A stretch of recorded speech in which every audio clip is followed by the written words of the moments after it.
picturesque and the lovely Atlanta cricket fields on the eastern coast. And of course, in this southern division where, well, the action might be heating up. It's a beautiful day for cricket, very cool and calm. The Atlanta Fire, the home team at the cricket fields, taking on the Morrisville Raptors on what promises to be a Super Sunday.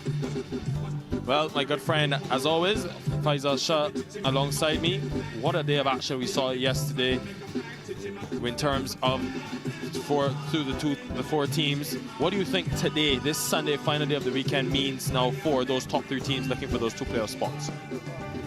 Well, a lot hinge on these two games today, and that makes it very, very exciting because Atlanta Fire looks like they've got their act together. They collected a victory yesterday, but Lightning lost. And Raptors, like we were discussing, there's so many permutations and combinations at this stage that before the weekend started, Raptors needed to get at least one victory on the road this weekend, which they got.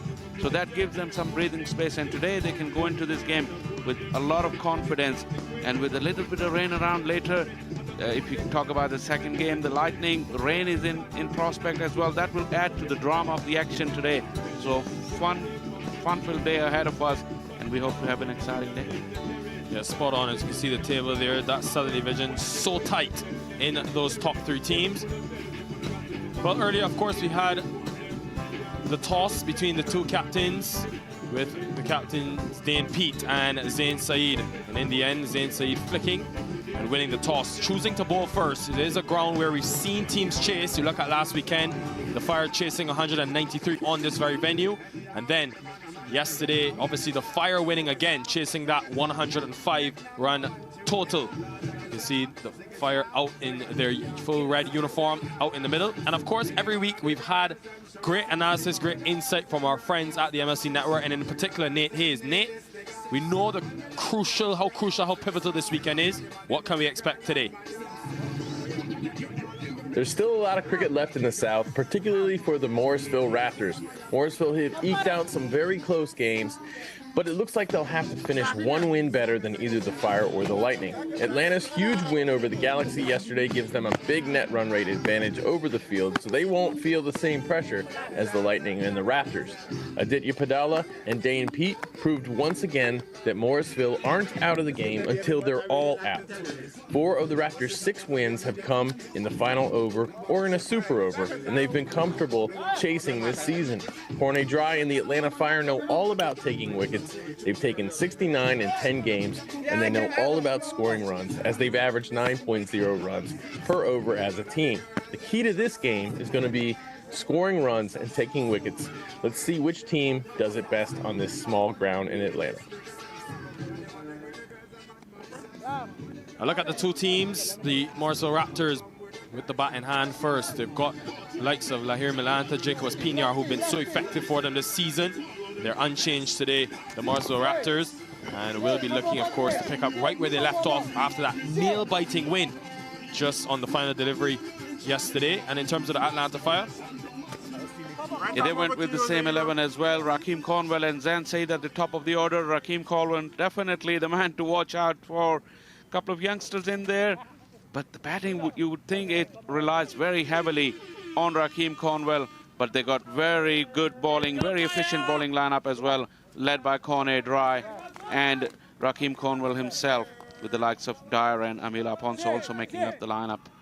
Intriguing day's cricket ahead, and a good toss there for Atlanta Fire, because the conditions the way they are, and I think you had a close look at the wicket as well, Nikhil. I think batting first will be a little bit of a difficulty. Lahir Milanta, who's been in the runs, so reliable for this Morrisville Raptors team, as they depend so heavily on him getting a good start, along with his partner at the other end, Vinod Kumar Kandaswamy. These two inside the 4 leading run scorers for this team. Only 4 members have crossed that 100-run mark, and they all are in that top order, with Milanta, Pinar, Kandaswamy, and Colin Archibald, who's left the Raptors team, returned for West Indies A duty. Corne Dry with the new ball in hand. Last season's 2nd leading wicket taker. Ready, guys? Already, he's got the most wickets for this Fire team, with 14 at the top of the ladder.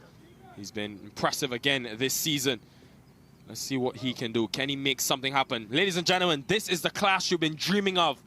So much at stake today.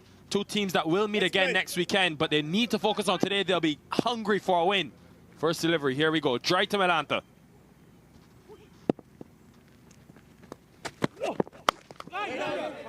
Instantly using that bit of extra bounce. It was an interesting toss to win. Faisal Shah from Zain Saeed. They like to chase on this ground, the Atlanta Fire.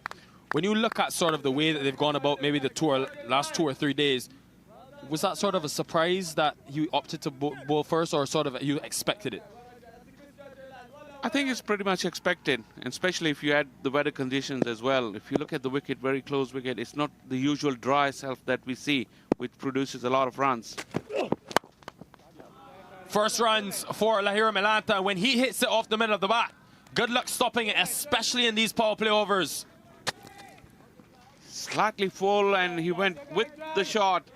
It went aerial as well, but like you said, Melanta, when he gets the ball in his half, and any left-hander, if you allow them to free their hands, they'll take the opportunity.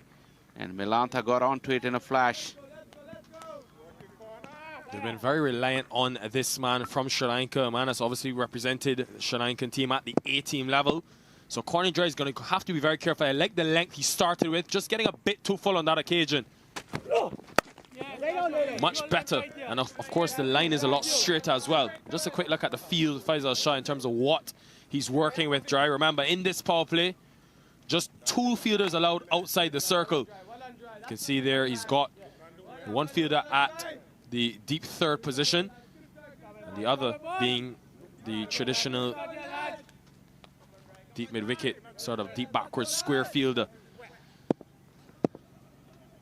Pretty regulation at this stage with the slip in as well. Full again. And he holds the pose for all the photographers from Dafa News. Lahira Melanta is a dangerous player at this stage of the innings. Once again, that fuller length and that line as well allowed him to free his hands once again.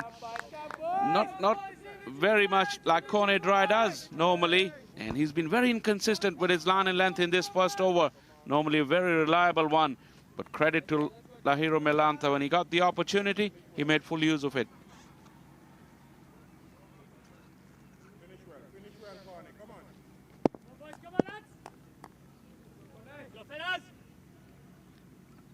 Little bit of a stride, but more to do with the hands. This time, you can see what he's trying to do though, Corny Dry. He has that slip in place. He's bowling over the wicket to the left-hander, almost trying to push the ball across. But the unfortunate thing for him, on these synthetic surfaces, you don't get a lot of sideways movement. So you literally got to be so precise to bring that slip in play. It's a tough job, especially with that angle, because you give someone like Lahira Melanta a lot of width outside that off stump, which already he's shown on 2 occasions he can capitalize on. Also to do with the weather, probably looking to get that fuller length to see if he can get any movement in the air, which he hasn't. Just the angle at the moment for the tall fast bowler. Down the track this time, slip went out. It didn't matter for Melanta. It's 3 boundaries in the over, and a dream start for the Raptors after losing the toss. 12 for none. So once your batter is off the mark with 2 boundaries, he's brimming with confidence now. Charges down. He's expecting a short of a length delivery there from Corny Dry, because the 2 full delivery, he's already dispatched to the boundary, and he's staying 1 step ahead of the bowler. Excellent start by Melanta and Raptors.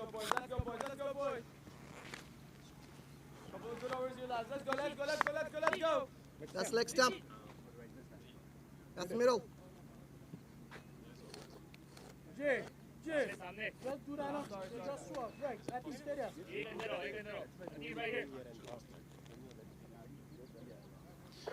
Vinod Kumar Kandaswamy yet to face.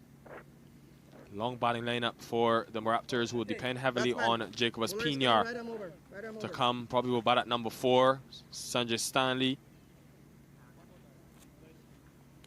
the youngster, under 21 player. 3 under 21 players, actually 4 if you include Matthew Ford, who's just 20 years old. They go on the back of youth, exuberance in the field, and they showed that high standard. Everard Dyer picked up 3 wickets yesterday. He's a new player for this Atlanta Fire team this season. Slip in place. Kandaswamy off the mark straight away, and he's going to get it in the gap. The Atlanta Fire in serious trouble early on. 4 boundaries already in the innings. Runs have been flowing. These two will know each other very well. Kandaswamy also from Atlanta, and he was ready for that short pitch length from Everett Dyer first up, because this is what he normally likes to do. Didn't quite get the middle of the bat, but enough bat on it. And look at that outfield go as well, despite all the rain. Yeah, I was just going to say, we had some inclement weather last night at the Atlanta cricket fields. A lot of rain. It tells you about the drainage here, though, the fact that you can still have rain and still have a quick outfield.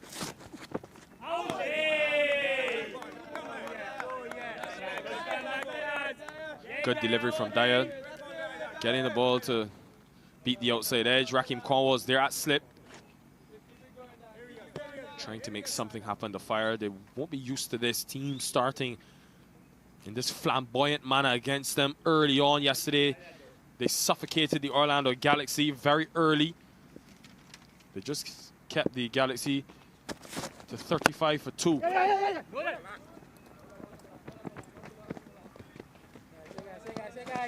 Quick singles stolen to mid-off. It's a very funny thing, Nikhil, that even in the last season as well, Atlanta Fire, they collected some good victories on Saturday, but every time they played Sunday morning, the first game, they were caught cold, and despite being the favorites for those particular games, they didn't start well and ended up losing those games as well. Again, they're quite cold in the field. That's not the start they normally get, especially with the reliable Dry and Everett Dyer. I don't quite understand what's the reason for that, but it has happened quite often here. For the left-hander, no slip in place.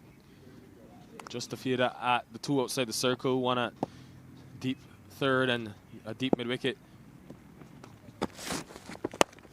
Pulls this, the man is in the deep, he's waiting, but it goes over his head. Rishi Pandey, it was inside the circle. Dry was at a backward square. A lot of things happening early on in this matchup. A little bit more heat there from Everett Dyer on that one. Melantha couldn't control the pull shot. Lucky that it fell between the 2 fielders. On another day, could easily have gone straight to hand.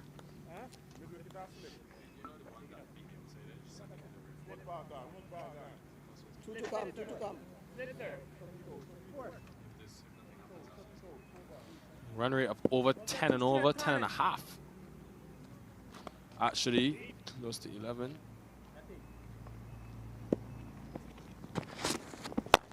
Short again. Dyer struggled with that length. He's been pounced upon a couple of times. Don't think he'll have the legs to go all the way. But another good couple of runs for the Morrisville Raptors. This is an extremely good start. We saw yesterday as well, they got off to an impressive start against the Lightning team. But here, without losing a wicket, yesterday inside those first 6 overs, they got to 59 runs. So they like to have these fast starts. And when we spoke to Dane Pete after the game, he spoke about the fact that just once they got off to a good start in the power play, it set them up so nicely for the run chase. Today they're batting first, but clearly doing the things right early on. Excellent delivery. He had went to that length. Second delivery in the over. It worked. Here again. Everett Dyer ending with a dot. 20 for none. वक्त आ गया है Lakshmi basmati rice को घर लाने का। Lakshmi extra long basmati rice. इसका हर दाना हो इतना लंबा, पकते हुए महके और प्लेट पे क्या खूब खिले। हाँ, तेरे घर लाने का। My son, he's so soft-spoken. Everyone says he's so good-looking, and he never forgets to call. Hi, Mom. Born for your true self. The 2022 Tundra. Toyota. Let's go places. Interesting move from the skipper. He's gone to Raheem Cornwall with his off spin. Of course, there is a left-hander at the crease, Lahir Melantha. So is this sort of a trump card? Zain Saeed still tries to find this first wicket.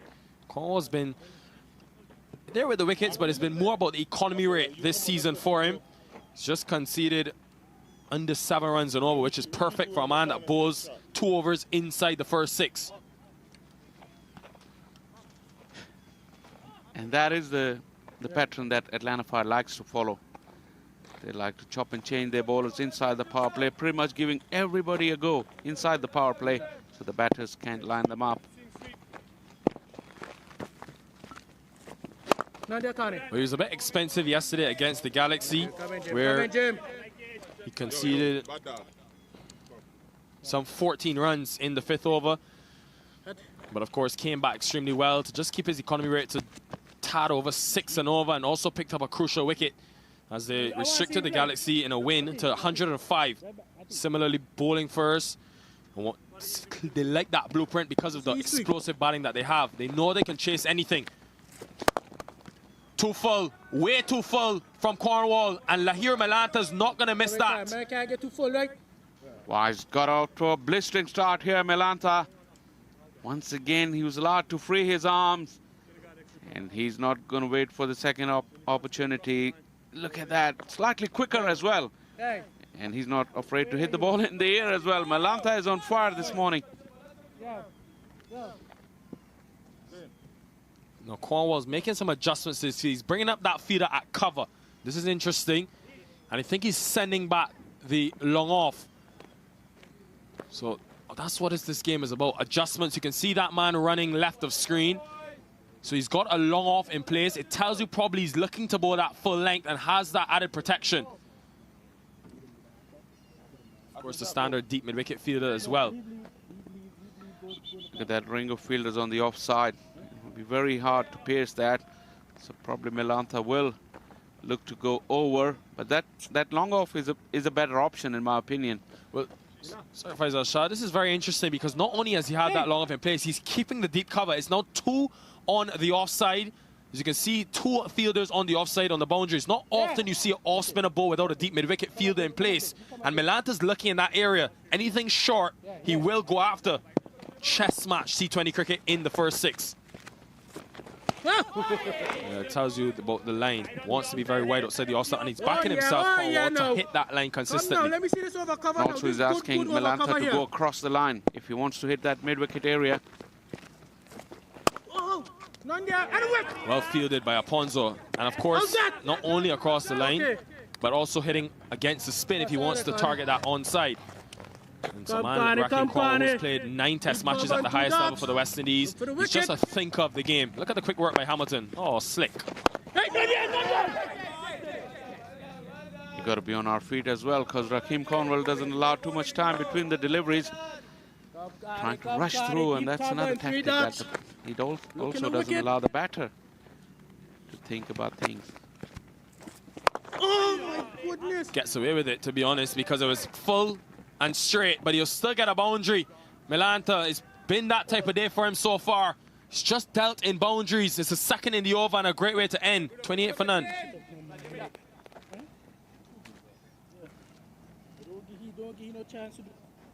That's the challenge that Cornwall was throwing at Melanta, but like you said, he's in that kind of mood. Look at that. He's gotten off to a flyer. 21 already, laced with boundaries either side of the wicket. Well, we know the importance of this matchup between these two teams because they sit at top that Southern Division. The Fire still have a game in hand on the Lightning, and they'll be looking, if they win today, to go to 17 points and give themselves some breathing room. They'll be very hard to catch if they can win today, going into the final 3 matches next weekend. But it also sets up for a delicious weekend of cricket coming to you next weekend on the premium coverage, of course, from Church Street Park. Can't wait for that. Everroy Dyer comes into the attack yet again for his second over. Interesting move from Zain Saeed. Faisal Shah, I'm going to test your captaincy skills. Tell me after this delivery, would you have gone back to Dyer for a second, knowing his wicket-taking ability, especially for the back end of the innings? Good hit on that. Yet, would I have? Probably yes, because what Atlanta Fire has, they have plenty of options in their bowlings and plenty of options for the back end of the innings as well. At this stage, they need a wicket, and especially with Kannaswamy on strike, with the heat that Dyer can produce, they're really looking to break this partnership. And this is an aggressive move by skipper Zain Saeed.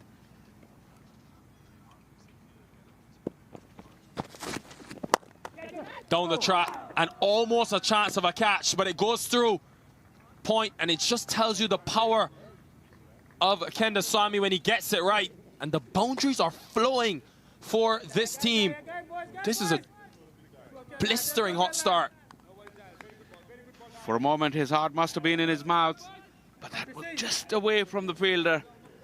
And the Morrisville Raptors, the openers, they've come out all guns blazing here.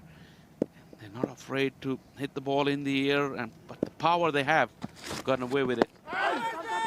Well, we know it's a high-scoring ground, but I just thought run out chance. Just thought with the inclement weather around, you maybe have a slow field, a good toss to win for Saeed. But these two are showing that, no, they're backing themselves, regardless of the conditions, to pick up the run, scoring 7 boundaries being hit. That's 28 of the 33 runs so far for the Morrisville Raptors. And there's a reason they're scoring over 9 runs per over. Thinking for Zain Saeed and Everett Dyer to do to stop the bleeding. It's early days, Nikhil, early days though, because we've seen T20 innings, even within 20 overs, can change momentum and rhythm so many times. So Atlanta Fire, a wicket or two will really bring them back into the game. This is an exciting start already though. That line, the erring in terms of his line, and just easy, way too easy for Lahira Malanta, who picks up yet another boundary. Well, this is some start from the Raptors and that man from Sri Lanka. And you could hear the cry of anguish from Everett Dyer, because he immediately realized that was a bad line. But Lahira Malanta, he's in scintillating touch. He just used the pace of Dyer and he's been able to find the gaps consistently. This is a good start, but Everett Dyer is under pressure. He was looking to produce a wicket for his captain. He's running in hard, but that consistency has eluded him.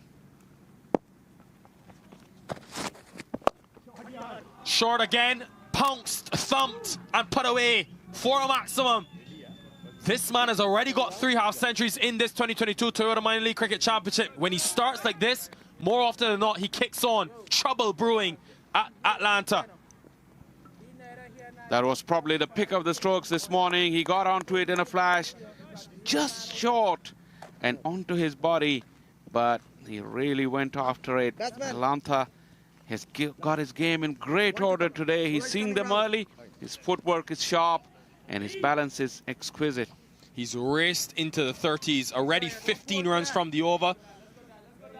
And already for the Morrisville Raptors, they approach that 50-run mark. This is a strategy, though. Don't be surprised. They've done this all tournament. Just yesterday at this very venue, when they were in search of that 188, they went extremely hard in the power play overs. They got to 59. So he came around the wicket in that delivery ever right there. They got to 59 and lost 2 wickets, but they like to go hard. End of the 4th, 43 for none.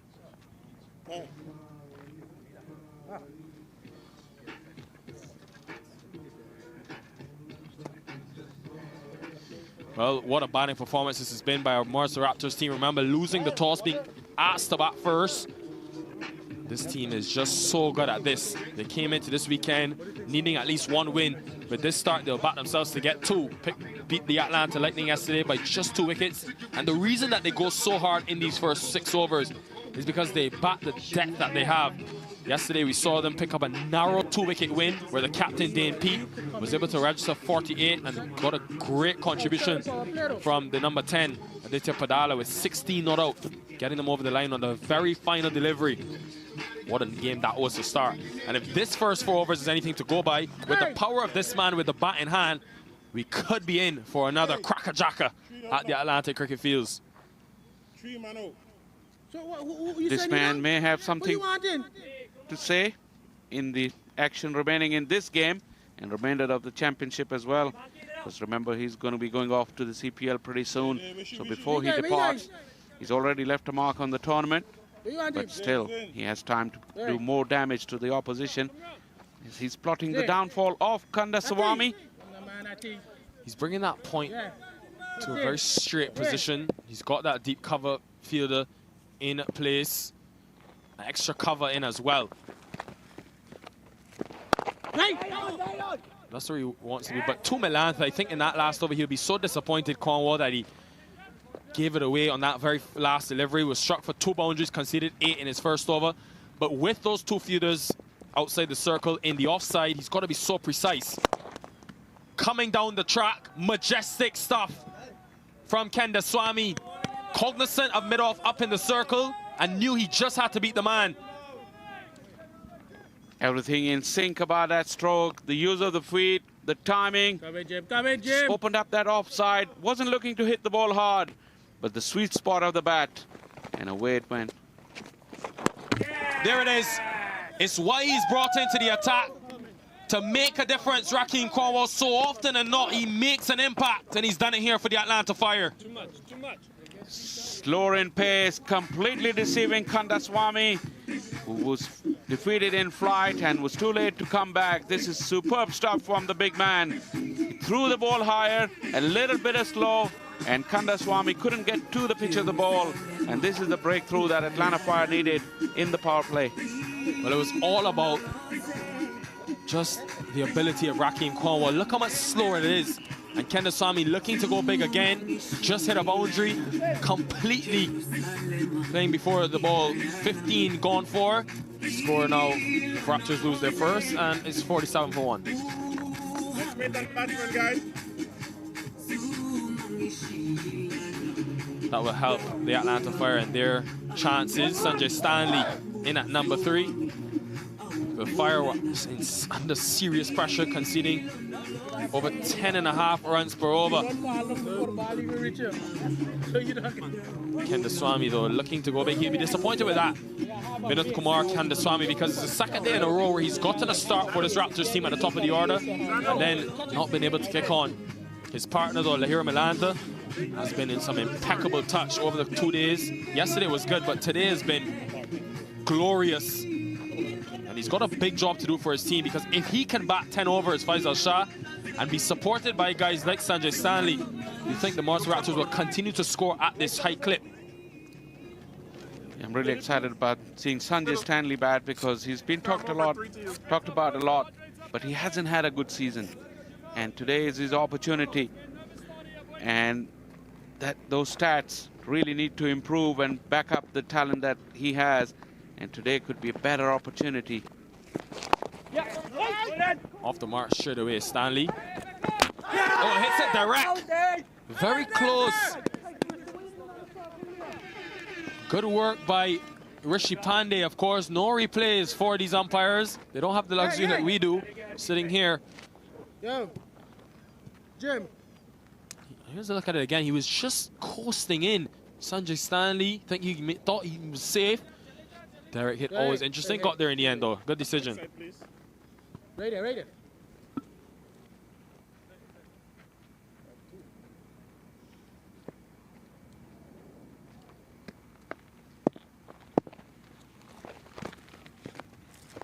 Slow again. Excellent from Cornwall. He's got those 2 boundary riders on the offside from Atlanta.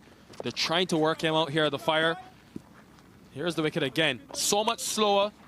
Raheem Cornwall, there's a reason he's played at the test level. There's a reason he's taken over 30 wickets internationally.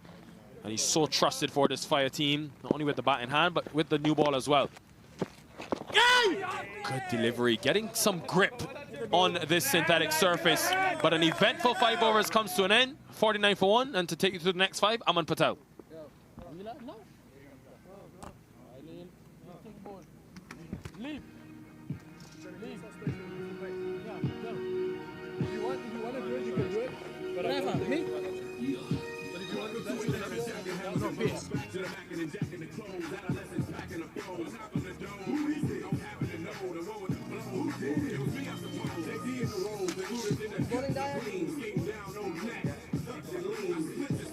It'll be very exciting to see if the fall of wicket will change anything to do with the way Malantha is playing.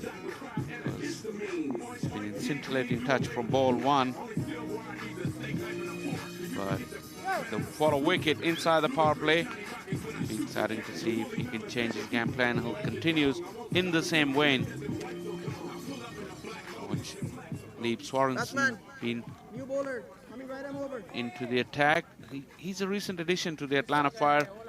He's been part of their team this season, It's just about time to say a very good morning to Aman Patel.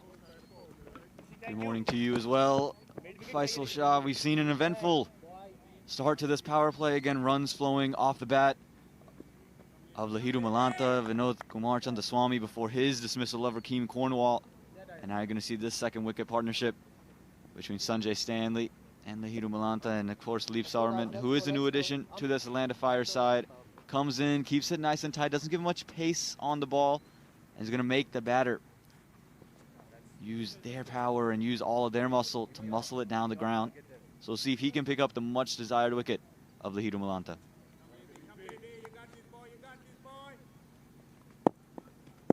It's another important phase of this game.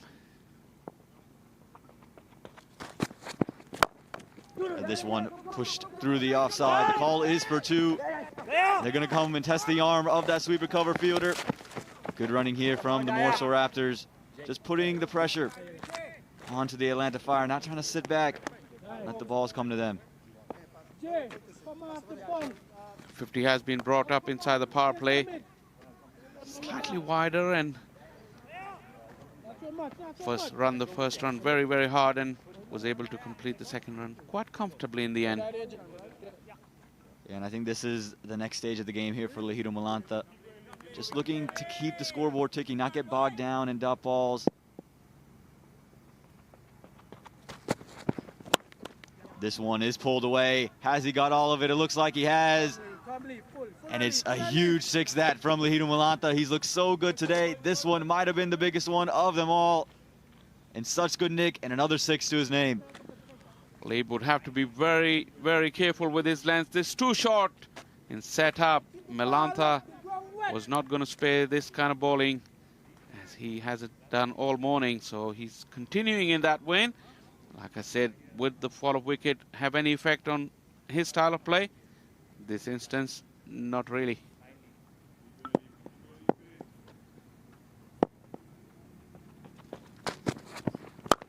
This time through the offside, out to sweep recover.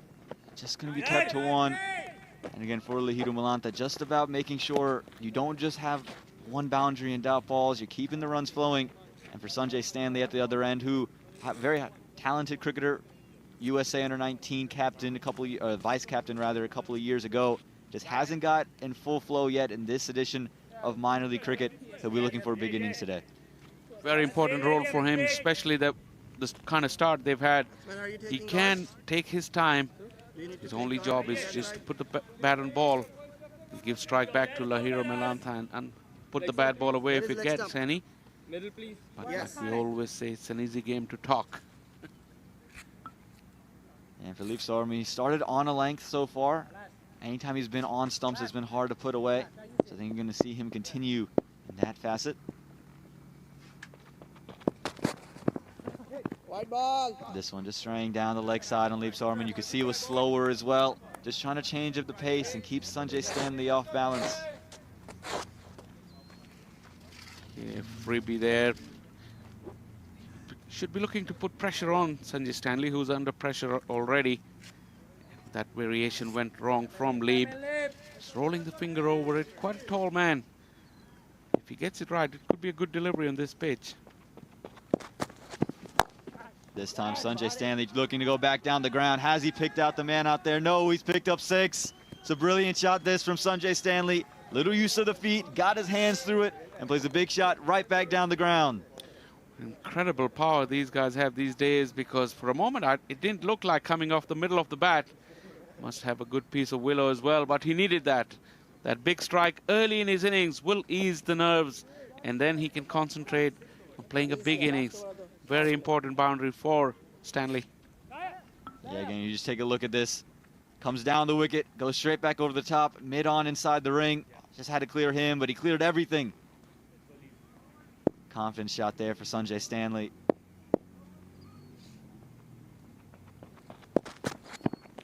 And this time just going to pick out backward point. Good call there from Lahiru Malanta.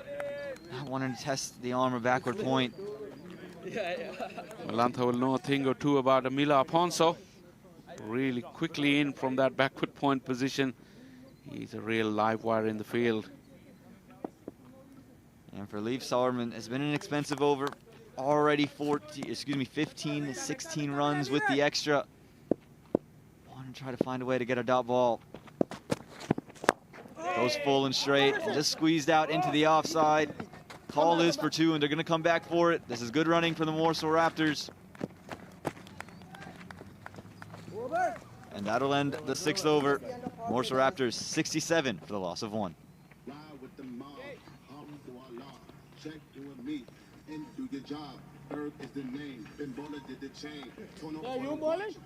So just take a look at this batting scorecard again. It's Lahiru Malanta, that's the name, 41 from 20. He was accompanied by Vinod Kumar Kandaswamy. Played well for his 15, and then Sanjay Stanley starting to get things going in this power play, 9 from 5.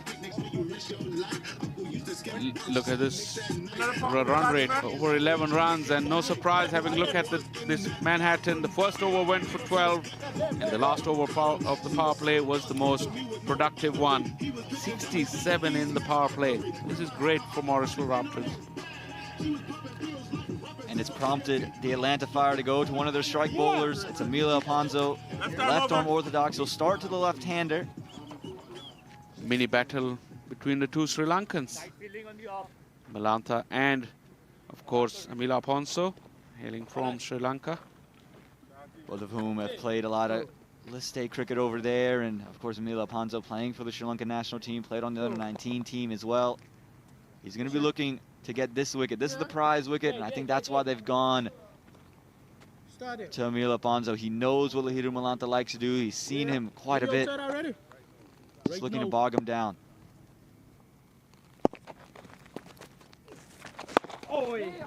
Just whipped into the leg side. Just going to be one, and now bring the right-hander on a strike. And this is probably a matchup that'll benefit Emilio Alfonso to spin away from the right-hander. And also more protection because the power play is done and dusted now, so he can have fielders out. Emilio Alfonso looks to build pressure. His main weapon is his variations in pace. He's not a huge turner of the ball, but he can really dart them in and then slow it up in the air. That trajectory when he changes that's his main weapon. Wiggle his field around. This should be a good contest here.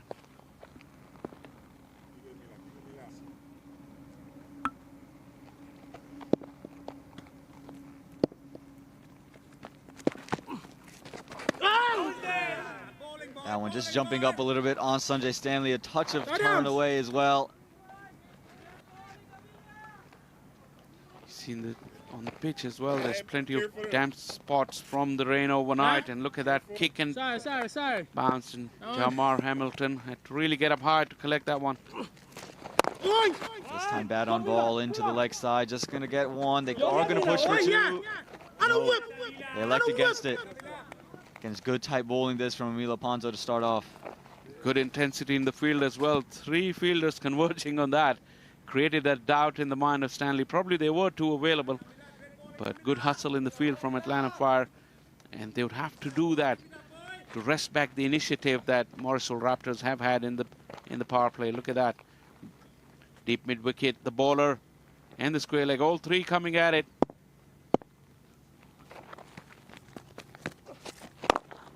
Well, this one is pushed into the leg side once again, and they're looking for 2. They're going to say no. Just hit straight out to the fielder in the deep. No chance again. Emilio Alfonso doing exactly what he's been brought in to do. Just bog down the run rate. Don't allow that boundary to come away. Make him deal in singles. Just slow things down. Build a little bit of pressure on the Morrisville Raptors. Stanley breathing heavy here, you know. Stanley breathing very heavy. Having a little problem here. You could call Rakeem Cornwell Stanley running had a word with Stanley breathing heavy here, Emilio boys. Alfonso. A little bit of byplay going on as well. Probably must be hearing through the stump mics. These teams know each other pretty well. This one on to the pads.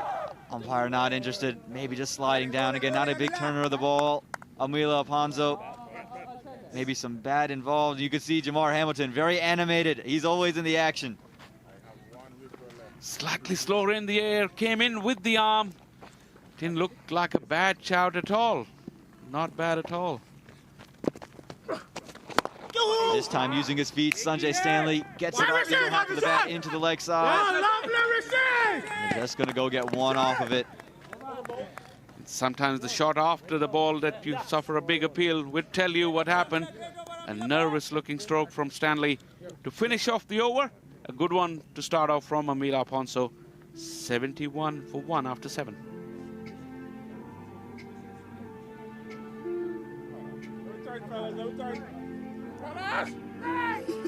Again, the batting scorecard. It's a good tale for the Morrisville Raptors, who may have just slowed up in that previous over. But 43 off 22 for their opener, Lahidu Malanta. Swami got in on the action against Sanjay Stanley, just finding his way here in the Atlanta cricket fields. We move on to the bowling. Atlanta Fire have used 5 bowlers. They like to mix it up in the first half, and when it comes to the second half, they have pretty much all the options available. One man that we haven't seen is Atindra Subramaniam, but by the looks of it, it's a surprise change. It looks like Redwan Polish has been given the ball. He's not a normal customer with the ball when it comes to Atlanta Fire bowling lineup. But Zain Saeed has decided to take a punt with Polish. It's great to see the Atlanta Fire faithful in a nice little buggy. We got to get one of those, Faisal, and just ride around. And that looks like a lot of fun over there. The wind in the hair, sunglasses on, hat on. No. Next time. That's Gustavo, the head curator here, having a ride around, checking the proceedings. Yeah, definitely, I'd like one. You know me, I don't like to walk around, so Okay, fine. could be fun. But at the moment, this could be fun as well.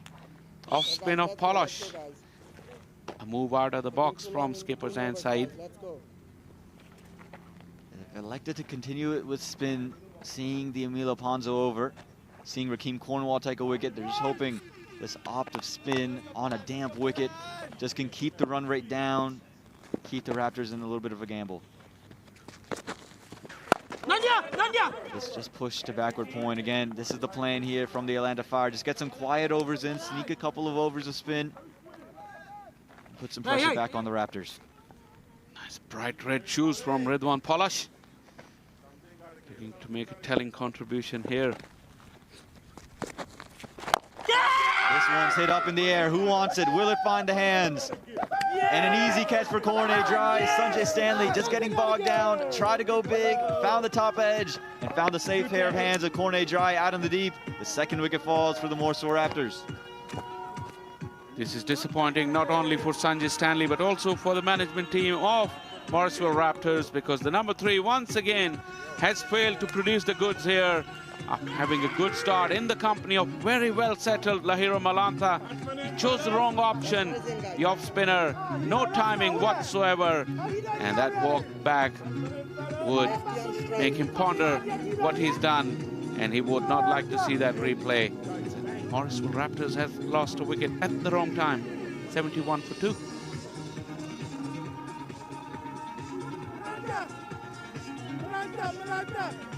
All right, let's go.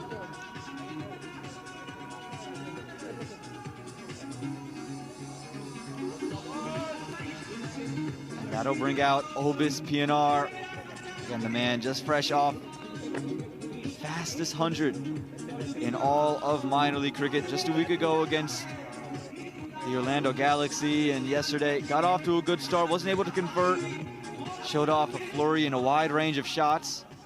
Again, you can see it there, 23 matches, 739 runs, and we'll get to see him with the ball later today, but he's got to play a big role with Lahidu Malanta for the Morrisville Raptors now. That's the man I was looking forward to watch against Atlanta Fire, because this bowling lineup is a quality bowling lineup, and Obis PNR is a real quality and experience as well. So this is the battle of the day for me to watch, see how Obis PNR go against this bowling lineup. Malanta is playing the star role at the moment, but I think PNR would not be too far away from the headlines. Yeah, again, this is the partnership for the Atlanta Fire. Who can they get first? Can they break it early?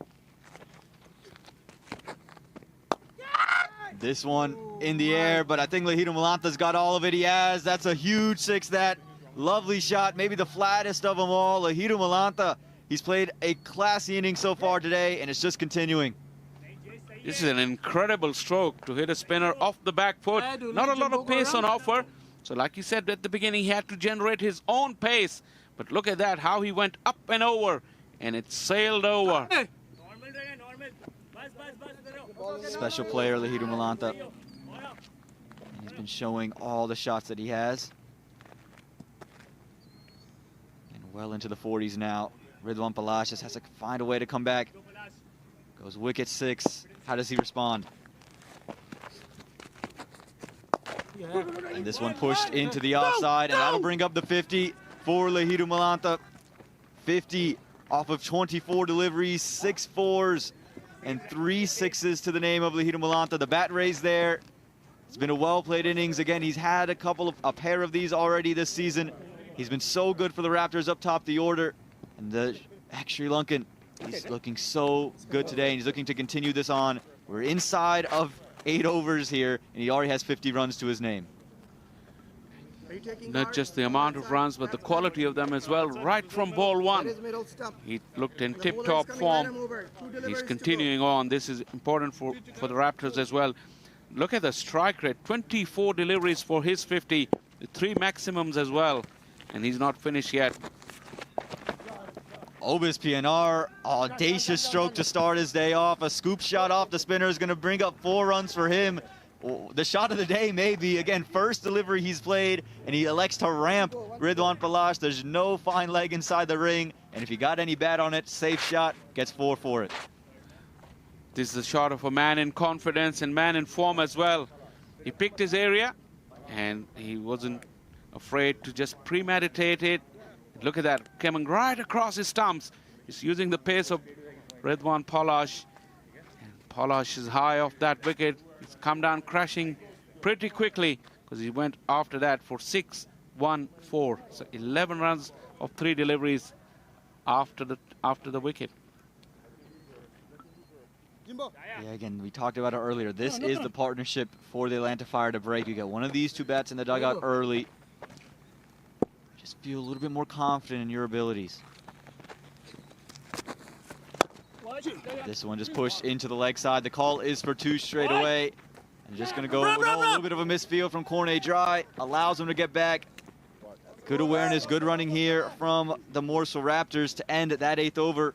84 for the loss of 2.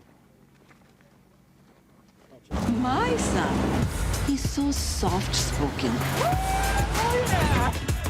Everyone says he's so good-looking, and he never forgets to call. Hi, Mom. Born for your trousseau, the 2022 Tundra. Toyota, let's go places.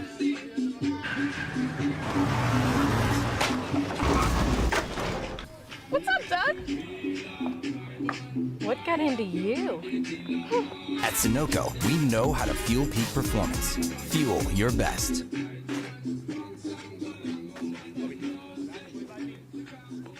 Welcome back to the 2022 Toyota Minor League Cricket Championship presented by Sunoco.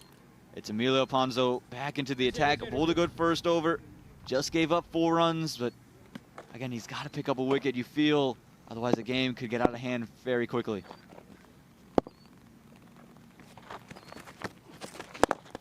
Malanta looking to use his feet, just pushes it into the leg side. And it'll be Obis PNR, and again, a matchup that'll be interesting.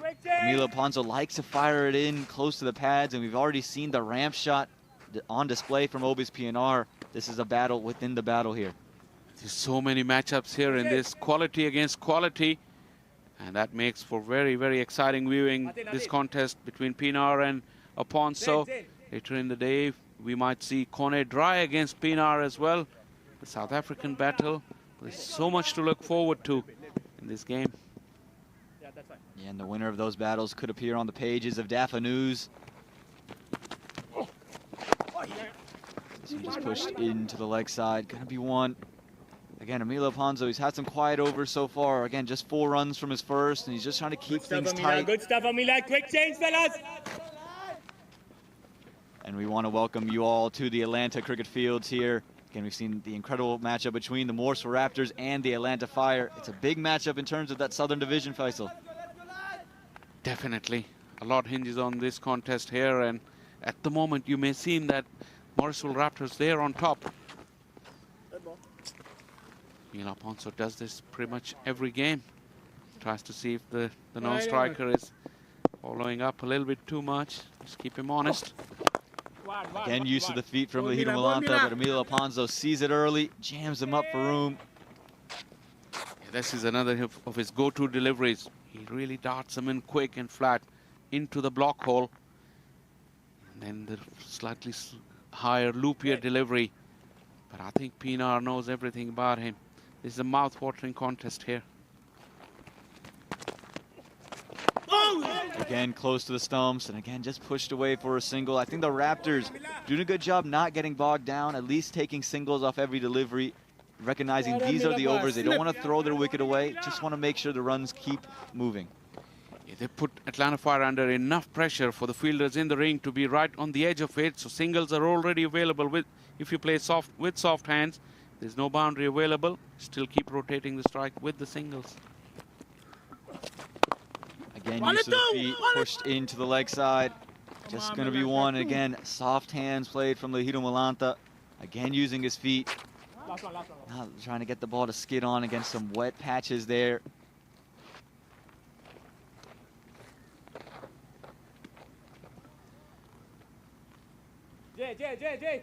Malanta, for the first time in the innings, is really looking to just take a step back.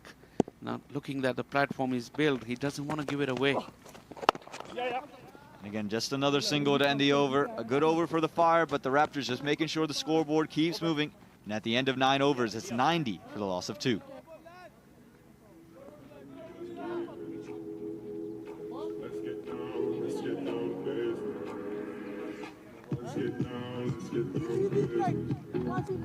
Lahiro Malanta, 53 from 27, has looked so good, and Vinod Kandaswamy again in on the action. Sanjay Stanley 1-6, and it's Obis PNR in there with him, who's 9 off 5 after an audacious stroke to start off his innings. Let's just take a look at this artificial surface we're playing at. There's some damp spots. There's been a lot of rain, and we're lucky to get away with a start on time. Some damp spots not affecting the play of Lahiro Malanta, definitely. He doesn't care about those damp spots. He's gotten off to an absolute flyer. But like I said, he's looking to take a step back to convert this into a real meaningful knock rather than just a 50 and out situation. Let's go, folks. Let's go. Let's go. You go there. You go there. Yeah, we've seen a couple of times for Lahiro Malanta, just kind of throwing his wicket away. Gonna look to convert.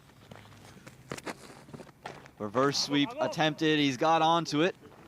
Has he got onto it well enough? He has. No dampening the innings for Obis PNR. He's gotten off to 2 audacious strokes. Reverse sweep this time, and has gone all the way through third man for 4 runs. The runs continue to flow here at the Atlanta Cricket Field. Look at that. He went for the reverse paddle, but when he saw the length, he didn't go for the hard one. He just used the pace, adjusted his stroke very nicely. Long levers, of course. His reach is enormous. He can reach out to those deliveries. This time trying to make some room. Found the under edge of the bat. Nearly chopped it on. Good comeback delivery this from Ridwan Palash. Not giving him any room. Pinar has thrown out the challenge to Ridwan Palash to see what he's got. Not much in terms of spin, but changing his pace. And just a part-time bowler, Ridwan Palash. Remember that? Looking to chase it, couldn't quite get it, but is going to beat the wicketkeeper. Third man giving chase. He's going to keep it from going for 4, but it'll be 2 and some wide, so 3 wides there for the Morrisville Raptors. And runs, as you mentioned earlier, just flowing for the Morrisville Raptors in any fashion. Atlanta Fire has completely failed to put any kind of brakes on scoring. Couldn't string a few dot deliveries. This one just worked into the leg side. The call was originally for 2, but they're just going to settle for 1. And it's been good work out in the deep for the Atlanta Fire. For the Morrisville Raptors, they've gone off to a dream start in this over. A 4, then 3, a dot, then 3 wides, and now a single. And you can hear Obis PNR just saying to Lahiro Malanta, it's already a good over. Yeah, that's good thinking cricket there. That's experience for you. And probably that's why, since the arrival of Pinar, you see Malanta has taken a back step because Pinar has been able to find boundaries himself. Partnership is the key. no matter what kind of platform you have, we've seen this yesterday. If you lose a couple of wickets at this stage, you can easily lose that momentum in 20 overs. So this is what Obaspinar is making sure it doesn't happen. This one just straying down the leg side and called wide there from the umpire. Ridwan Palash just trying to angle it into the pads of Lahiru Malanta. Lahiru gonna feel he missed out on that sweep. Jamar Hamilton is rubbing at his hamstring, it looks like it. A couple of quick twists and turns, gathering that ball. He immediately felt for it. This time, just beating Lahiru Malanta. You can hear the excitement from Jamar Hamilton. He thought he saw the off stump crash away. Just evaded that off stump. The scoreline is more amazing because if you look at the wicket, it doesn't give you an impression. This doesn't give an impression that it's a dry batting surface that we normally see here at Atlanta cricket fields. There's a lot of byplay going on. You must be picking something from the stump, Mike. Jamar Hamilton is at it. He's always been like that. Giving the batters, letting them know what he thinks of them.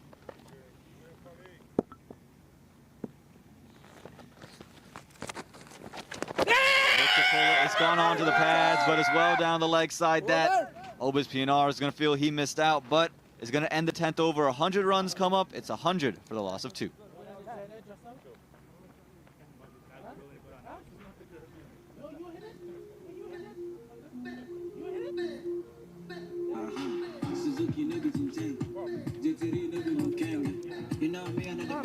It's been a brilliant display of batting from the Morrisville Raptors. And the opener, Lahiru Malanta, has looked so good. Here's his 50. He opened it up against Cornet Drive. Some luscious shots through the covers. Again, hit Cornet Drive for just a couple of 3 fours in that first over. And that just put the impetus straight away in the innings. The way he came out of the blocks, that really took Atlanta Fire by surprise, and he hasn't stopped since. Big bowler in the power play. He went after Dyer, Rakeem Cornwell and Dry, all of them. Look at them, strokes all around the pitch. He was able to use the width when offered, and then he was create his own width and stroke play. Look at that, just using the pace of Dyer. Like I said earlier, he was on to every single bowler of Atlanta Fire. Probably this is the best of the lot. Really cracking pull shot. Just get the front leg up in the air. Proper calypso style. Yeah, it didn't matter what they threw at him, whether it was pace or spin, and that shot probably the biggest of them all. And this one finds a toe under the bat, just straight back down the ground for 1.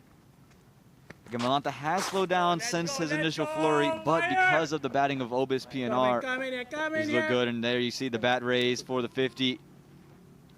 Again, subdued at that, but again, he's been such a big player for their side. You see in the foreground a nod of the head from the big Rakeem Cornwell, admiring the efforts of his opponent. That is a very, very good innings. This one aerial, but everyone back onto the circle. And again, for the Morrisville Raptors, they've identified the Emilio Ponzo overs. He's going to have one after this. As the overs, they're not going to take him any risks. They're just going to look to push the balls down the ground, get singles, and just keep the scoreboard moving. Don't need any unnecessary shots. They don't want to throw away this platform. That is for sure. And that is quite evident from Pinar's approach. Well, there's a shot there from Lahiru Malanta. Steps across his crease and helps it along the leg side. It's going to be 4 runs. Emilio Ponzo, known for darting them in quick right on stumps. This time, Lahiru Malanta shuffles across and gets it away from fine leg. It gets 4. You can say slightly wrong line there from Emilio Ponzo, but Malanta has been one step ahead of the bowlers. He preempted what Emilio was going to do and was good enough to put bat to ball and find his areas. This one just pushed, and again, smart batting for the Morrisville Raptors. Got a boundary, got a single. They're not getting bogged down. We haven't seen many dot balls for the Morrisville Raptors, even against the bowling prowess of Emilio Ponzo. Yeah, they couldn't string a few dots together to build the pressure and ask for that indiscriminate stroke from the batters. And that is definitely a credit to the batters. Nothing to say it was bad bowling.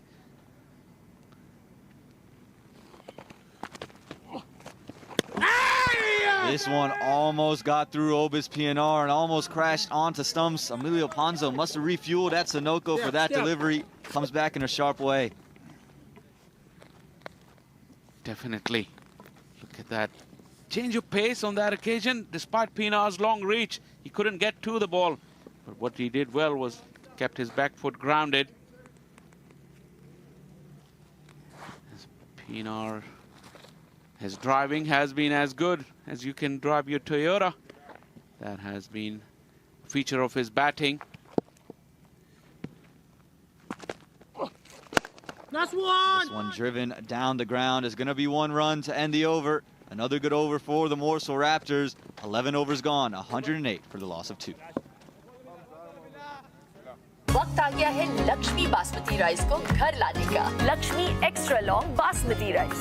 इसका हर दाना हो इतना लंबा, पकते हुए महके और plate पे क्या खूब खिले। हाँ, तेरे घर लाने का।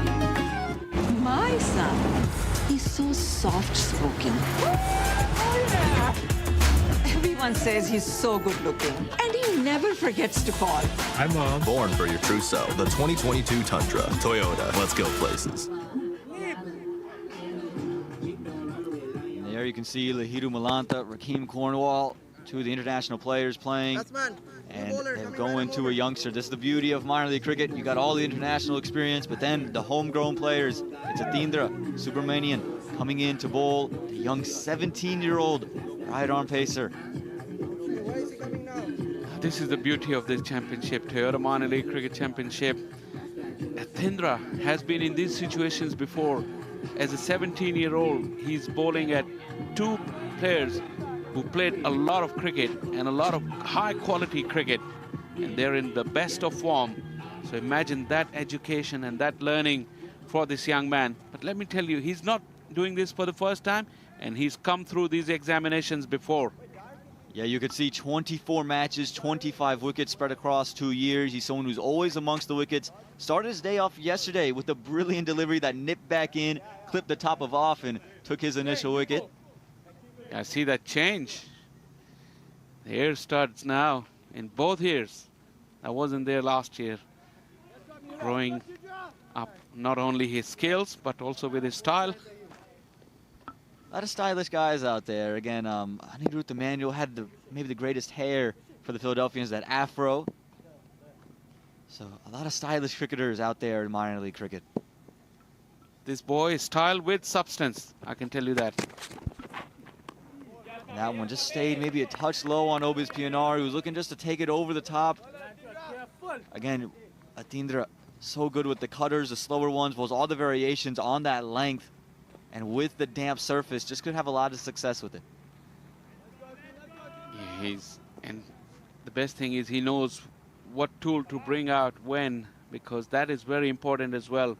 Read what the batters are doing. And talking about a 17-year-old, it's not very easy for him. But this will test Pinar. Looking to ramp it. That one, a little bit of extra bounce on offer. It's caught Pinar on the body. Look at that. Atindra, despite Pinar trying all those different things, what Atindra has done? Nothing. He just bowled his line, bowled his length, and asking Pinar the questions. If you want to make a move, it's up to you. I'm going to stick to what my strength is. This is excellent from the young man. Yeah, good to see him keep his composure. And again, Obis PNR, who's played all these audacious strokes. I think that time just anticipating it would stay a little bit lower. That one, after the previous one stayed low, this one jumped up on him. This time gets bat on ball. It's worked into the leg side. They're going to think about two, but just settle for one, and it'll bring Lahidu Malanta on to strike. Another excellent delivery. Once again, Pinar went down the wicket, but he had to wait all that time for the ball to arrive, because that was that slow delivery from Atindra. And he got it right once again in terms of his line and length. Just 2 dots and a single. We haven't seen this for many times in this inning. And young Atindra has come and done that. And this will throw a challenge to Malanta. And I think something's going to give here. Malanta is not going to stay on that back foot for very long. Let's see if your prediction's right, Faisal Shah. When does that break and play happen?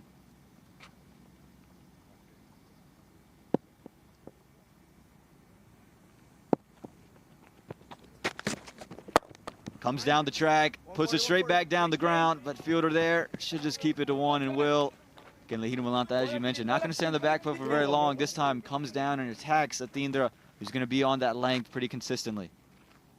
There's also a very interesting point that I want to make. If Atindra is bowling and somebody like Milanta and Obas Pinar, who's played a lot of cricket, shall I use this right word, the ego comes into it. They want to dominate him because they don't want to allow him to bowl the way he is. So that adds a different dimension as well. And then also the batters can lose some rhythm doing that. What a delivery this is from Atindra Subramaniam, right on a length, maybe a little bit of nip away. Just undoing Obis PNR there. It's brilliant stuff here from the 17-year-old. Little bit of seam movement as well. Look at that. It hits the deck and leaves Pinar. And Pinar all at sea in this over. 3 dots out of 4 that he's faced. This is excellent from young Atindra. Good display of his skills.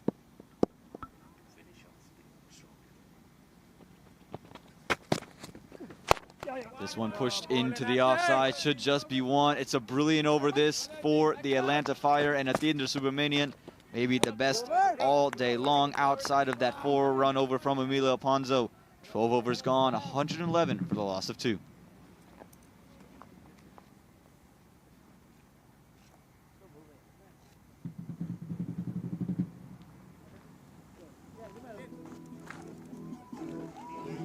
Take a look at the batting scorecard. It's Lahidum Malanta, 61 from 33, and he's joined by Obis PNR, who's got things going, 18 from 17. If you take a look at the bowling for the Atlanta Fire.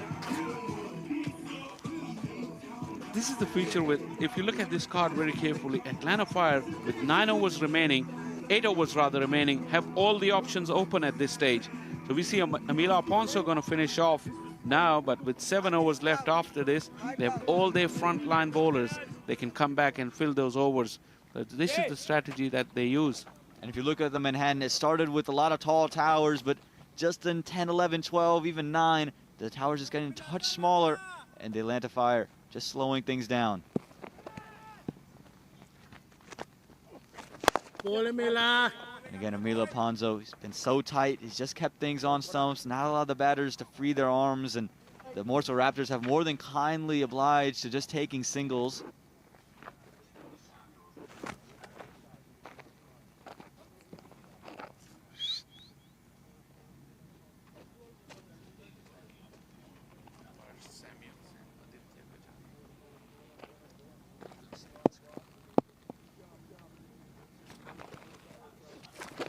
Just 1. Again, use of the feet for Lahidum, but Emilio Alfonso, such a smart bowler.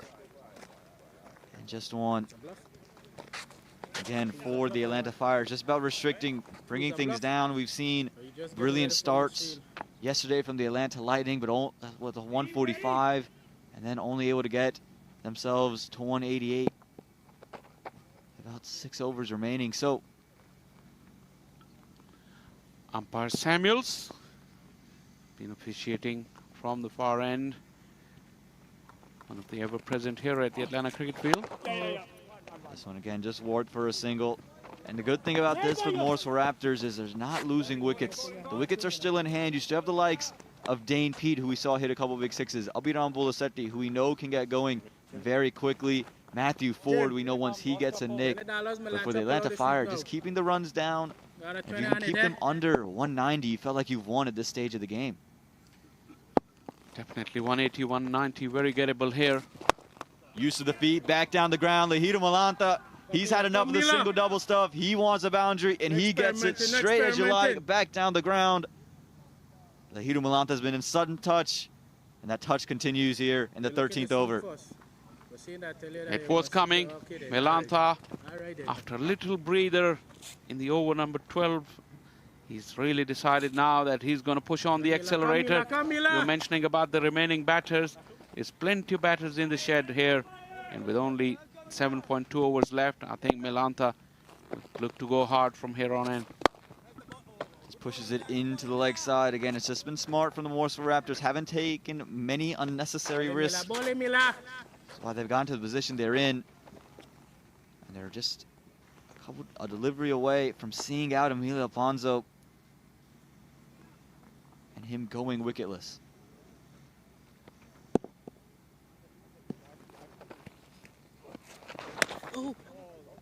This one just going down the leg side. Dragging that back. Going to be a wide delivery that, and you can see Jamar Hamilton just having a laugh with Obis PNR.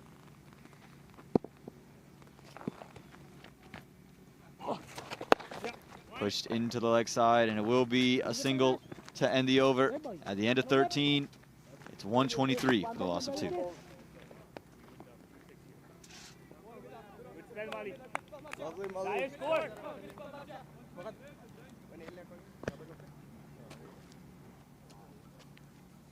It's a job well done by Morrisville Raptors, but they took care of Amila Afonso, and he went wicketless. And you can see a 50-run partnership, 52 from 34. Lahidu Malanta has contributed 26 runs to it. Obis PNR hasn't missed out either. He's got all 21 of his runs partnered with Lahidu. Again, Lahidu Malanta, 69 runs to his name in total. It's a big partnership for the Raptors. When these two bat on, they've looked so good. They've found ways to win. They need one of the two to carry on, but Atindra Subramanian last over really bogged the Raptors down and troubled both Pinar and Malanta. Just went for 3 runs in his first. Can you replicate something similar? He'll be trying to do that. But I think these two top batters will be itching to go hard at him. They wouldn't allow him to ball the way he did in the first over. Pushes it through the offside, and again, I think Obis PNR, who in the first over looked to play a little bit more audacious, maybe a little unorthodox, just looking to play more with a straight bat against Athene. After seeing what he was able to do, moving the ball away, the slower one, he distributed a cutter as well. And between the overs, we saw the partnership. The partnerships are very crucial at this stage, the way the platform has been built. We saw yesterday Atlanta Lightning at one stage, exactly similarly, they were threatening to hit that 200 mark. Those fall of wickets stopped them from doing that. Well, that's a full toss, and Lahidu Malanta, has he got all of it? Yeah, make no doubt about it. Make absolutely no doubt about it. That's 4 more through the leg side. And again, try to go the slower one, Athene. This time he got it completely wrong, and it's a no ball as well. So it will be a free hit. And pardon me, that is 6 runs from Lahidu Malanta. He's been so good today. I don't know why I ever doubted it was going to clear the rope. And again, gets a free hit as well. Athene just getting the slower one wrong and gives Lahidu another license to free his arms. In this kind of form, Malanta is not going to miss out. That was for the height, though, waist height. It was on the way down, one may say. With a slow delivery, it was a loopy one.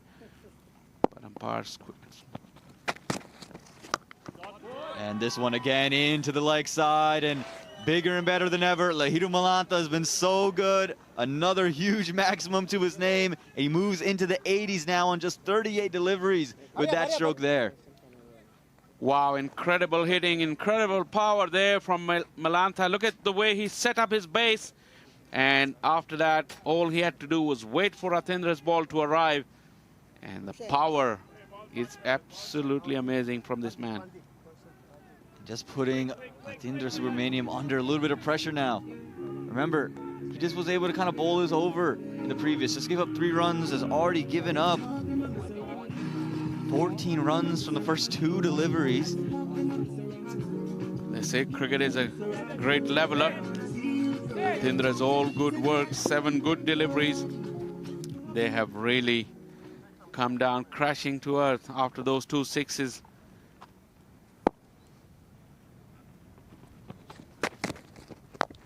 This one just pushed into the offside. Going to be 1 out to third man. Again, good running between these two. And again, the Morrisville Raptors, who already picked up 14. That's 15 from the first half of this over. Just eases all of this. And Lahidu Malanta, if he can continue bat all 20, there's no telling what this score could end up being. And they're clearly learning from their innings yesterday, the Morrisville Raptors, and also from the innings of Atlanta Lightning, who they were facing in the first game yesterday, not to give the opposition a sniff and hit that 200 target to be safe on this Atlanta cricket field. This time, Obis PNR just accessing the offside. Going to be 1 down the ground. And he's taken, again, a backseat to Lahidu Malanta. We know he can turn it on at any given point. But the way Lahidum Malanta is striking the ball, I don't think he'll mind just sitting at the non-striker's end and watching the display. That's the feature of this partnership. So when Malanta was on the back foot, Obaspinar was hitting all those boundaries. It's just a realization of the fact that which one of the two is in better rhythm at a particular moment, and the other partner realizes that and just gives the strike back, keeps the partnership. No wonder this has propelled very nicely for the Raptors. And again, just run down through third man. It's just good batting this, and again, that's going to end up being 4 runs. He split the gap there, Lahidum Malanta. Lovely shot there, showing the finesse that time. We've seen a couple of power strokes. This time, the finesse on display. Got it through third man for 4 runs. Nothing much wrong with the delivery, but the kind of form that Malanta is in, he picked his spot, just used the pace. Everything today has come out of the middle of his bat. And that purple patch that you dream of as a batter, Malanta has hit that today, right from ball 1. And again, looking to run it down. This time going to find the fielder, and he'll retain strike going in to the 15th over. 14 overs gone, 144 for the loss of 2.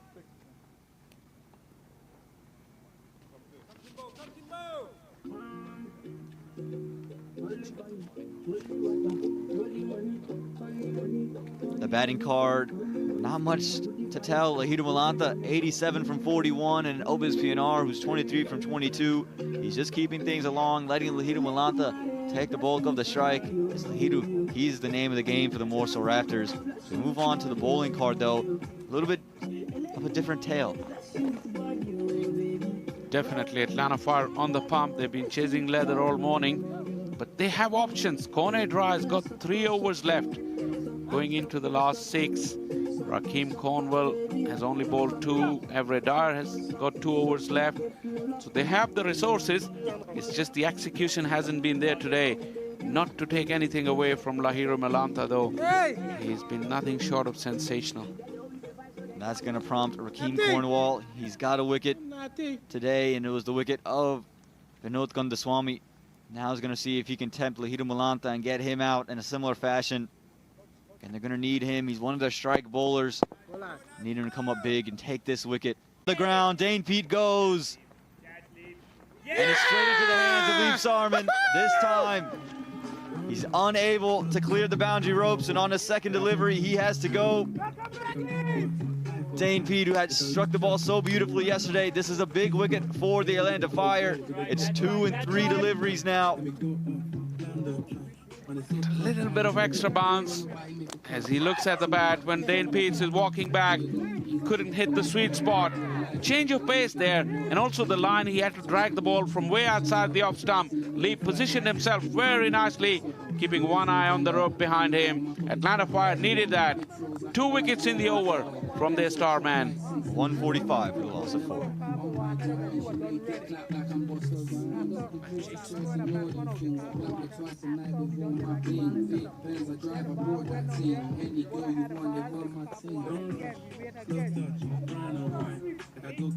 And that'll bring out young Abhiram Bolasetti. Came in yesterday, hit a couple of shots down the ground. Was caught a square leg, and we already know the power that he possesses. He'll be at the non-striker's end. The power he possesses at Church Street Park, 44 from 22. You can see in 19 matches, 104 runs. Part of that USA under-19 setup. More known for what he does with the ball, but he's a very important bat for the Morrisville Raptors. Big strikers keep coming. Abhiram's role will be very important, and Melanta's role is even more important. With 2 wickets, still with 5 overs to go, they need to string another partnership here. And this one pushed down the ground. The call is for 2. Cover getting to it, and they're going to push. Abhiram's quick. Is he quick enough? Oh, the throw wasn't there. Had the throw been on, would have been really close and tight for Abhiram Bolasetti. Instead, he gets home safely, and Lahidum Malanta back on strike. That's good cricket from the Raptors. They took on the arm of the fielder. That bounce really allowed Abhiram to get back in. Oh, good adjustment this from Rakeem Cornwall. Saw the movement early, pulled the length back, and just a single to end the over. This is probably the best over for the Atlanta Fire. 2 wickets coming from it. 15 overs gone, 148 for the loss of 4. 1, 2, 3.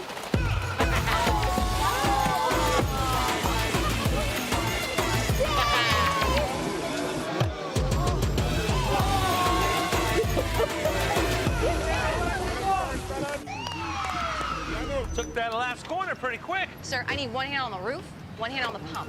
Timeout for Sunoco Go Rewards. Keep pumping. With new Sunoco Go Rewards, when you fuel, you save, because rewards come first.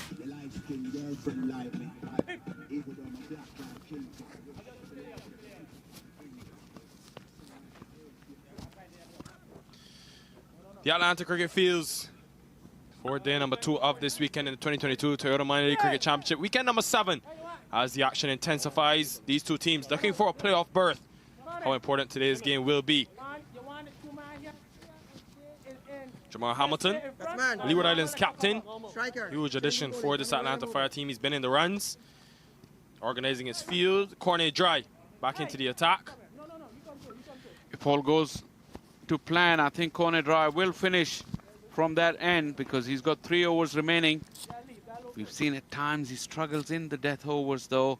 Atlanta Fire will be hoping that today's is one of his better days at the death end of the innings. But they got plenty of options. And Milanta into the 90s. His 3 figures is also looming, so that adds more drama to the action. No shortage of drama today here all day, right from ball 1. Well, because they've had Lahira Milanta sneak a quick single at the crease in this superb innings of 91, it's meant that they've been able to sustain that scoring rate. Remember, they started aggressively inside the power play, scored over 10 runs, and over 67 came from the first 6 overs, and even overs 6 to 10. Even though they didn't score at that rate, the fact that they were able to build a partnership through Milanta and Jacobus Pinar meant that they now have a platform to go in the last 5 overs. 74 runs between Milanta and Pinar. You just need one big partnership in T20 cricket. And now they've got almost 5 overs to bat. We saw, though, yesterday, Faisal Shah, where this Raptors team, well, actually, we saw with the Lightning yesterday, they were 130 for 1 after 14 overs and lost 5 wickets of 49 runs in the last 5. So the Raptors will learn from that, and they'll want to ensure that they can bat to the 20th over and capitalize. Like this, though, from the Fire in these last couple of overs. They're keeping it tight. Absolutely. And this is what you were making point with Aman earlier on as well, that looks like the Raptors have learned their lesson from the game yesterday, not only from their own innings, but from the Atlanta Lightning innings as well. But those 2 wickets in the previous over would have put them slightly back, but they would want to make sure that the fate of Atlanta Lightning, what happened to them, it doesn't happen today, and they don't end up before getting up to 200. That's the least they need after the kind of platform they had. Well, hold the pose, Bolisetti, because he's so strong off the hips. It's gone a long way back. Maybe the biggest of the weekend. And what a way to open your account. Just trouncing him back over his head, Cornet Dry. The premium fast bowler getting hit over his head and into the car park. A massive blow from the young man. Look at the base, very, very strong base. And the bat swing through the line, hit at the sweet part of the bat. And look at that, it sailed into the car park. Where's your car parked, Nikhil? That was in danger. Well, my Toyota Tundra is very strong, so I'm not worried by any cricket ball. I've drove the Toyota Tundra here to the ground, and I'm not worried. Wherever I park it at this Atlanta Cricket Field, it's safe. I can tell you who's not, though. Cornet Dry, because he's got Milanta at the other end. 91 from 45 deliveries. A strike rate of over 200. And this youngster, you heard Dane Pete yesterday talk about the youth that they have in this team. Something that they go by. Last year, tons of youngsters. Again, 4 under-21 players in this Raptors team today. Slower delivery. This time it goes straight up. Chance of a catch, and it doesn't carry to Rishi Pandey at long on. Cornet Dry can't believe it. Slow delivery. Abhiram couldn't get hold of it. Yeah, talking about the youngsters there, this is my third season of watching Abhiram, because for the first time when I saw him, it was that season where we couldn't play the minor league because of COVID, but the team still went ahead and played some exhibition games. And what caught my eye was that the way he bowled in those games and the way he fielded, he gave his all, and Morrisville was able to win a very close contest, and him and Rohan Patke was at the forefront of that. But it's very amazing to see the growth of this youngster. Yesterday, this Morrisville Raptors team, in pursuit of that 188 against the Lightning, after 15 overs, they were 137 for 6. Today, they've been much better because someone has gotten a big contribution from the top order, and that's Lahir Malantha, 148 for 4. You think the standard, especially with 6 wickets in hand, to score at 10 runs and over in the last 5, they don't get to 200 here, I think is a huge success for the Atlanta Fire.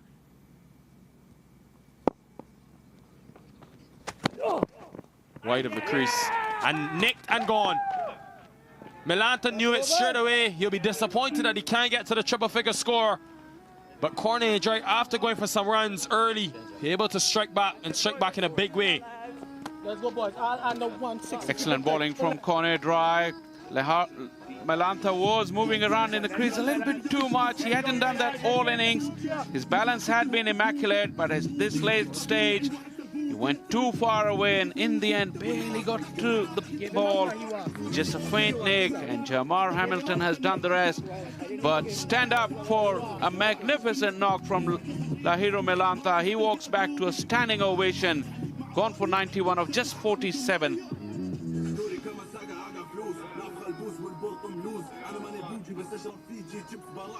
156 for 5.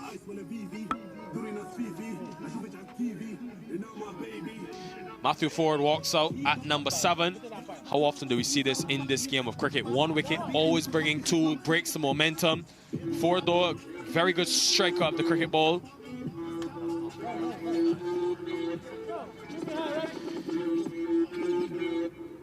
Matthew Ford just got 5 yesterday. He'll be looking now to make a contribution for his team with the bat in hand. He's so good at this phase of the innings. Such a good young player. Will be in that Caribbean Premier League in a few weeks' time, playing for the St. Lucia Kings. And you'll know Raheem Cornwall, who's coming to bowl his final over very well. This is an interesting move from Saeed. Very slow, Bolisetti. Now, this is an interesting roll of the dice from Zain Saeed. He had 1 over from Raheem Cornwall. He's bowling him in the 17th over. Just wondered maybe if he would keep him for that penultimate. But he's taken 2 wickets in his last over and looking for more. Nicked and just out of the reach of Atinja Subramaniam. And it's going to be more runs. Another boundary for the Morrisville Raptors. Bolisetti dealing in boundaries at the moment. Slightly slower, but quite wide, allowed Bolisetti to free his arms. And it went perilously close to that short third fielder. And young Atin couldn't get to the ball, but Morrisville will take the boundaries because loss of 3 wickets inside the previous 2 overs has really dented their momentum. Although a 6 and a 4 from Bolisetti has kept the scoreboard ticking, but that flow of the innings seems to have been disrupted by the fall of wickets.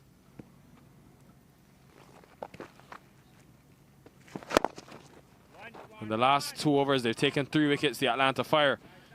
They've done well to peg them back because when you look at overs between 10 and 15, they were 100 for 2 after over number 10 in this 2022 Toyota Minor League Cricket Championship presented by Sunoco. They scored at 9 runs and over in that middle phase, which is one of the toughest periods to score from when you got spin into the attack. Had Cornwall, Amila Ponzo. This is the wicket of Lahir Malantha. What a knock it was, but just better thinking from Cornet Dry, seeing Malantha making space and going wide outside the off stump. And Malantha at this stage, everything must go. So unable to get contact, will make contact with the middle of the bat. Ford underway straight away. Fire looking to limit the damage now in these final 3 overs. Almost taking that outside edge. We've seen the Morrisville Raptors dugout there. They're a team that believes they bat their death. We saw yesterday they bat the depth that they got in this batting lineup. Oh, bowling, Jim. They won that game against the Lightning in the very final delivery by just 2 wickets. And we saw what Aditya Padala was able to come out at number 10 and strike 16 not out. Couple of big blows, couple of boundaries. End of the 17th over. A good spell for Cornwall. 163 for 5. Quick change here.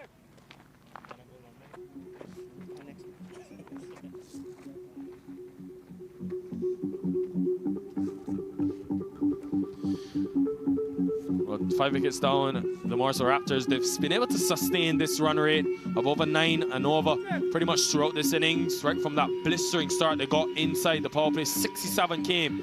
And they know that they'll need a big total given the power that the Atlanta Fire possess. Going back to Cornet Dry, who's got 2 overs remaining. Everard Dyer also with 2. He's picked up 3 wickets yesterday, but haven't seen much of him. It'll be an interesting call now for the captain to make. Does he even go back to the young Atinja Subramanian? That's how Atlanta Fire does. Look at the options available at their disposal towards the back end. But I think Cornet Dry more likely will finish from that end, the top end of the ground. Plays that extremely well over his head. Cornet Dry was on the back foot, had to almost flat bat it. And he's able to get back for 2 as well. Good batting from Bolisetti.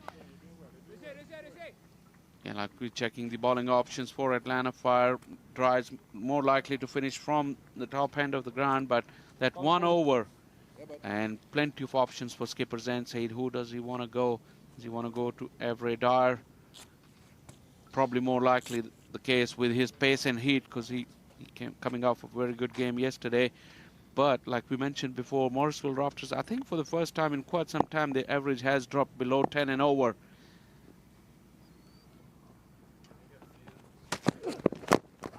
Well bowled, good Yorker from Dry. They're going to get a single, but you don't mind that too much at this stage.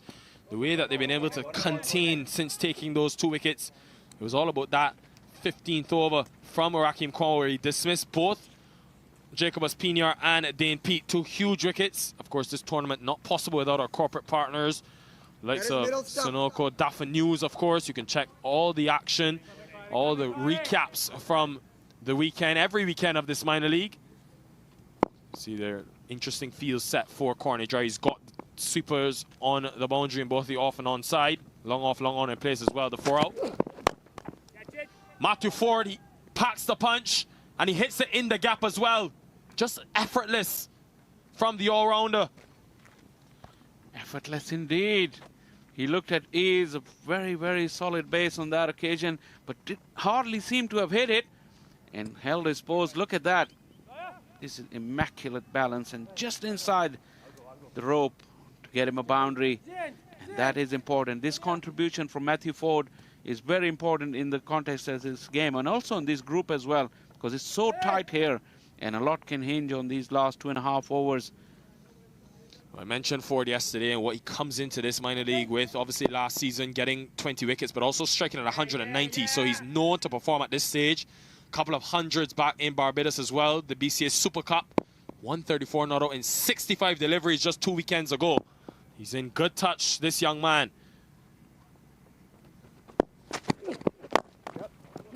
And I spoke to him yesterday after the game. He was disappointed because he felt he didn't really commit. He was caught at cow corner for just 5 at a phase where he would bat himself to go all the way and win the game with Dane Pete. Some words exchanged between Matthew Ford and Cornet Dry. You have to love the intensity. Bowling.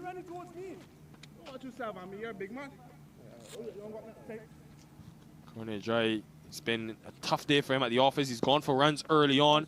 And now we know the importance of holding your nerve at this stage. Faisal Shah. I like the intensity though. I like the battle.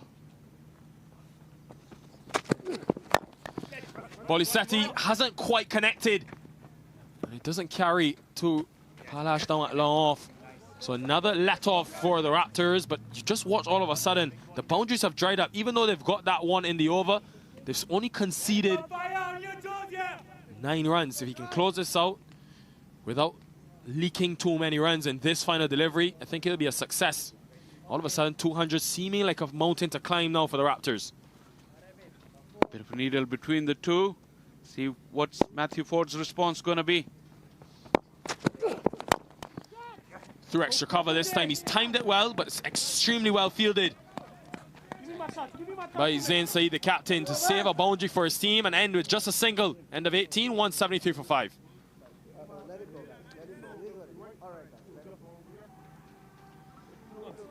These two are still going at each other. It's 173 for 5 with just 2 overs to go. Matthew Ford and Bolisetti will be looking for a grandstand finish. Look at the last 4 or 5 overs, Nikhil.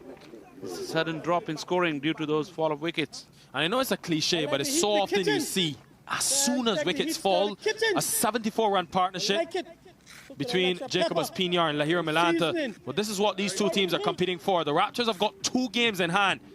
If they win today, you think they go to the top of that table, and they're also in a very comfortable position, especially going to Church Street Park next weekend. They'll be at home for the final group stage matches. Oh, this minor league, you couldn't have asked for a much closer battle. Everett Dyer comes back into the attack. He's been expensive today, but he's a born wicket taker. Good to see the youth in attendance as well. The Atlanta Fire hospitality dugout. Good atmosphere here in the fields, and the home side, Atlanta Fire, who's been under the pump for most of this innings, seems to have made a slight comeback in the last 3 overs. See if that continues in the final 2.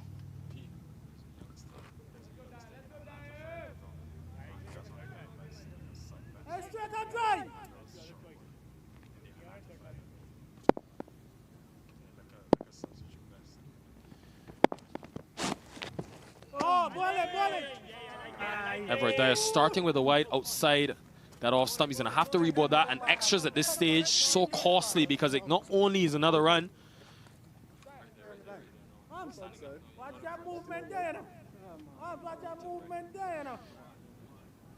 The Atlanta Fire, it's Coach Wildon Cornwall there.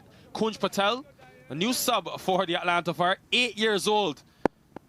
Had a chat with him in my brief break. Such a fine young player. 2 is the call. It's going to be, should get it quite easy in the end. Faisal Shah, I don't know if you've seen young Kunj Patel, but that young man, he's subbing for the Atlanta Fire today. I've watched some of his shots on social media, etc. 8 years old, he is one to watch. I've seen him play, and I can tell you he can play. Even at 8, some of his strokes, it's just symbolic, I think, but look at him carrying the drinks. He's happy to play his part. But as they say, it's a cliche, but remember the name. Crafty from Matthew Ford. In the end, it gets the job done. He didn't quite execute what he was looking to do, go over fine leg. But he won't mind that because he's got a crucial boundary for his team. This is the stage where the Morrisville Raptors have got to continue to attack. It's the need of the hour. They need to find the boundaries. And Matthew Ford, who's a good striker down the ground, still chose the option to go behind the keeper. And good execution will earn him a boundary. This time he goes in front and able to just get it for single. Good slower delivery by Everett Dyer. He wanted to come up for 2 forward, but he would have been. Now, Jamar Hamilton is something else behind those stumps. Always fast to give the umpires some work to do, because every single opportunity he will hit the stumps. What an excellent player to have in this tournament. 93 first-class matches. He's just captained the Leeward Islands earlier this year in red ball cricket. He's such an experienced campaigner for this team, and really a joy to watch. 243 runs. Didn't bat yesterday. 93 games at the red ball level. He's played for the West Indies as well. 1 ODI and 1 test. He's an absolute character, it may seem, and none of the batters were saved from what he had to do behind the stumps and what he had to think about their play. But this is the kind of character he is, keeping his charges on the toes as well. Remember, they're missing their regular skipper, Atlanta Fire, Aaron Jones. So the likes of Hamilton has come to the fore. Don't do cover. 2 is the call. They're always looking, these two. Remember, they're 2 under-21 players for this Morrisville Raptors team. And it's also put some pressure on the Fire in the field. We've seen a couple misfields, a couple fumbles. And it just tells you the intensity that's out in the middle between this pair. Looking to run very hard between the wickets at this stage. Projected score 196. If they can maintain this 9.6 run rate, which will be a very competitive total. 26 now between the two. And that projected score has come down. It was way above 200 at one stage. But with those follow wickets and not many boundaries. Just a one in the previous over and only one in this over so far. Scintillating strike from Ford, and it takes out some in the process. Matthew Ford, he's got immense power, especially in the last 5 overs. This is his time to dominate. That's the kind of finish they needed to the over, because Dyer had gotten away with just the one boundary before that. But Matthew Ford absolutely nailed that. Look at that once again. I really like his balance, his head position, and he was in good position to smack it. A length delivery, you have to say, from Dyer at this stage wasn't a good option, but Matthew Ford came up with the goods. He's been brought in as a late replacement for Colin Archibald, who was so good, 124 runs. He was in the wickets as well for the Morrisville Raptors. He had to go back to the West Indies to play for the A team. They brought in a like-for-like switch in terms of an all-rounder who can bowl that seam. In Matthew Ford, he took 2 wickets yesterday. He was expensive, but today, continuing to show his value. Young Abhiram Bolisetti at the other end. Let's not discount what he's been able to do for this team. A couple of big sixes. And now in the final over, just 12 away from that 200 mark. You would expect them to get that and probably a bit more as well.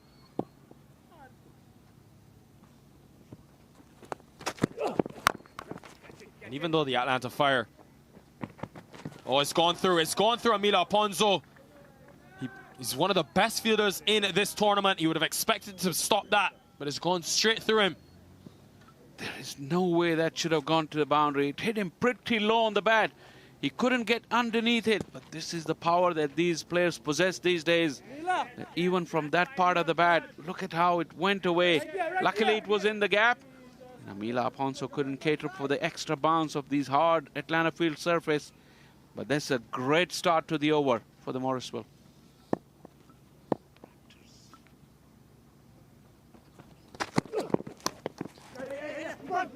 Excellently stopped by Hamilton. Had he gone to the keepers and anything and hit direct, Matthew Ford could have been in some trouble, but he wants to strike forward. Still 4 deliveries remaining in this over, and this is the battle we want to see. Corner dry to Matthew Ford, the 2 big fast bowlers. Had some words in the last over. It was a good delivery, though, because he's using that bit of extra bounce. Very hard for Abhiram Bolisetti to take on that square boundary. Even though he's shown he can clear it, I like the option going wide. Where does he bowl to Ford? We've already seen him dispatch a couple out the ground. Oh, goes pace off. Big swing and a miss from Ford. Crucial dot delivery at this stage. Look at that. Line in length, slightly slower as well. Matthew Ford gave it the almighty go. And that man is in action again, Jamar Hamilton. He's such a character. But this is a good contest, like you said. Corner dry will look to have the last laugh against Matthew Ford. Another big swing and a miss, and it goes to Hamilton. He'll be extremely disappointed with that, Jamar Hamilton, because he's such a good keeper who takes so much pride in his work behind the stumps, but that's sometimes what pressure does. He's disgusted with himself, but they do get some awkward bounce right in front. It was a slower delivery by Dry. Just bounced through him, and no, tough to stop that one. Went through his legs. Must be disappointed. He sets very high standards like we've been discussing. Immediately raises his hand and apologizes. But crucial runs for the Raptors. They're getting closer to that magical 200 figure.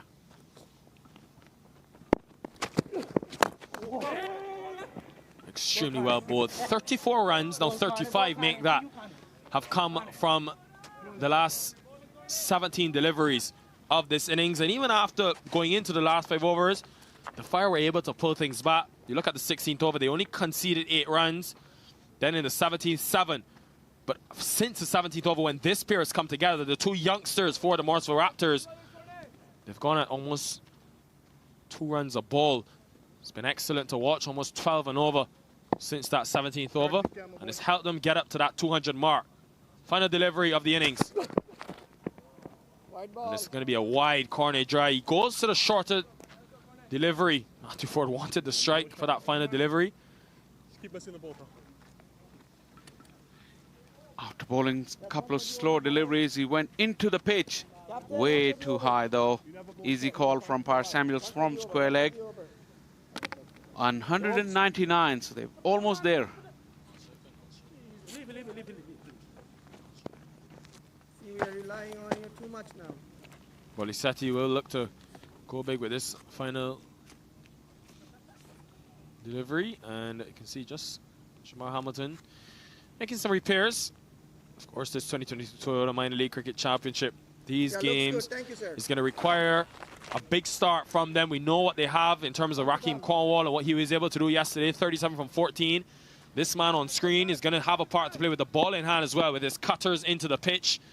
They'll need to take early wickets because we know the power play, the start that they can get off to. The final delivery into the gap. What a good shot that is from Bolisetti. Didn't really connect with it, but the main thing was the direction. Just positioned it so well to maneuver and take them past 200. Excellent finish to the innings for the Raptors. 203, the score to beat. The innings began with boundaries of corner dry, and the innings ended with boundaries of corner dry's final over. He's had a rough day at the office today, but Morrisville Raptors getting through to that magical figure of 200 on the final delivery of the innings. 203 is a very, very formidable total, even for Atlanta Fire at home. This has been a magnificent display of batting from Morrisville Raptors right from the beginning. Lahiro Melantha was the star man, but the contribution all the way down the order meant that a great batting effort from the entire team sees them at 203 after 20 overs. A 47-run partnership to end the innings from just 26 deliveries. Here's how the innings unfolded. Melantha, what a start for him. 91 from just 47 deliveries at the top, a strike rate of close to 200.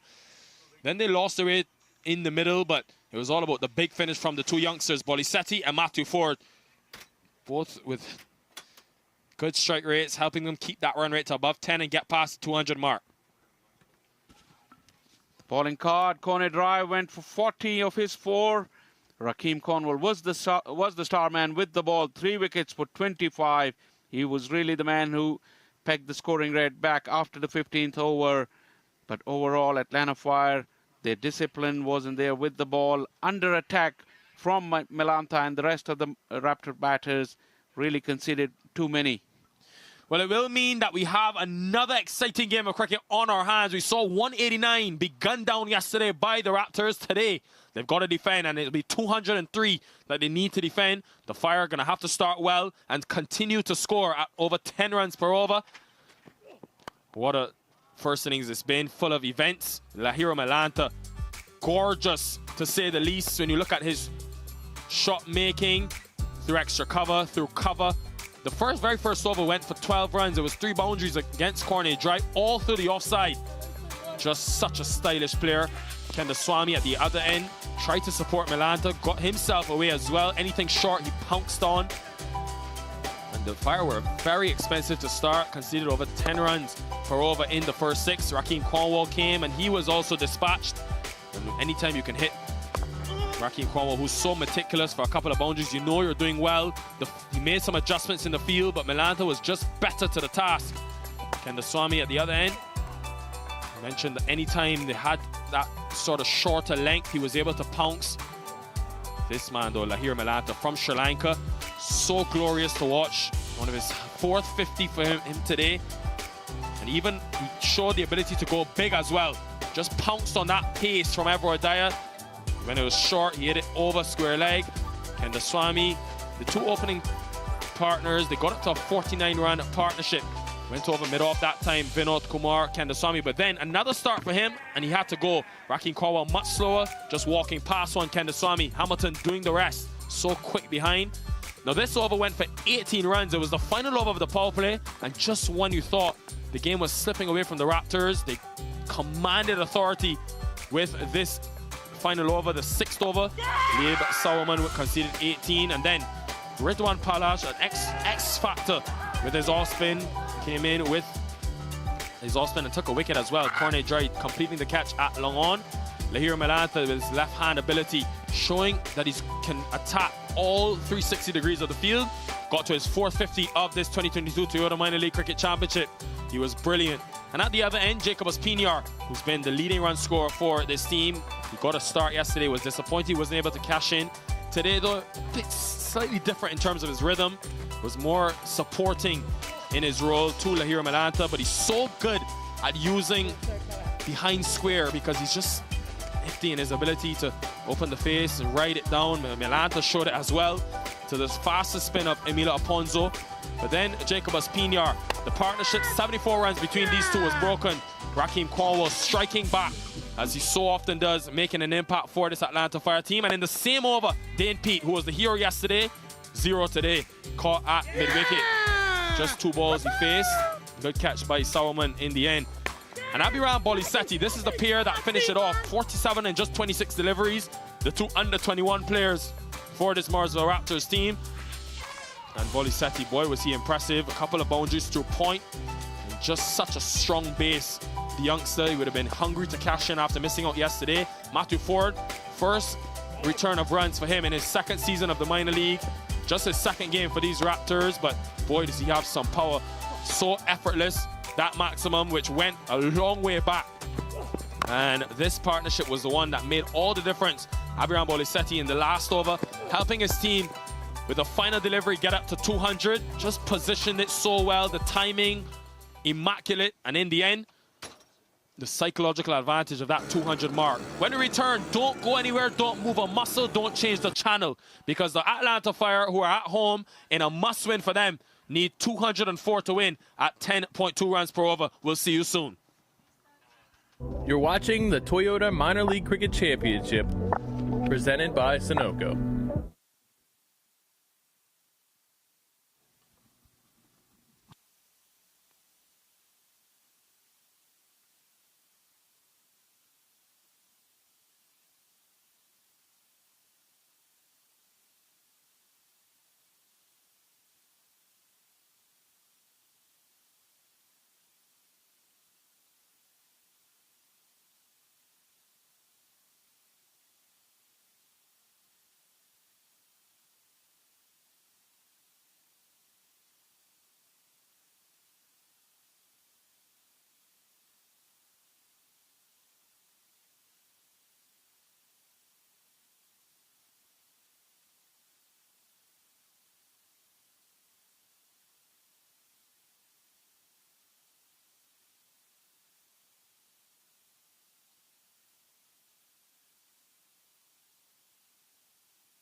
You're watching the Toyota Minor League Cricket Championship, presented by Sunoco.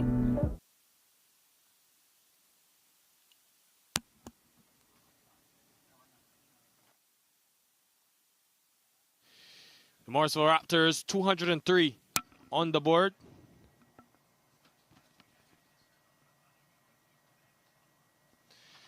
'91 from Lahira Malanta. And of course, Jacobus Pinar supporting him, but it was all about that finish. 47 from just 26 deliveries. Aman Patel alongside me. Aman, when you look at the innings, what do you think in terms of the 203 total? Is that a competitive one? I think it is a competitive one here at the Atlanta Cricket Fields, but we've seen a lot of big scores chaseable. I think, you know, when you talk about the Morrisville Raptors, the one positive you take away was they didn't lose wickets in the middle period. They talk about the Atlanta Lightning yesterday, who had 144 very early on, only able to get to 188 because they weren't able to get wickets pretty consistently. And Rakeem Cornwall, who was probably the star with the ball, 4 overs, 25 runs, and 3 wickets. He's going to have to be the star with the bat. I think he is the key wicket for the Atlanta Fire if they hope to chase down this 204.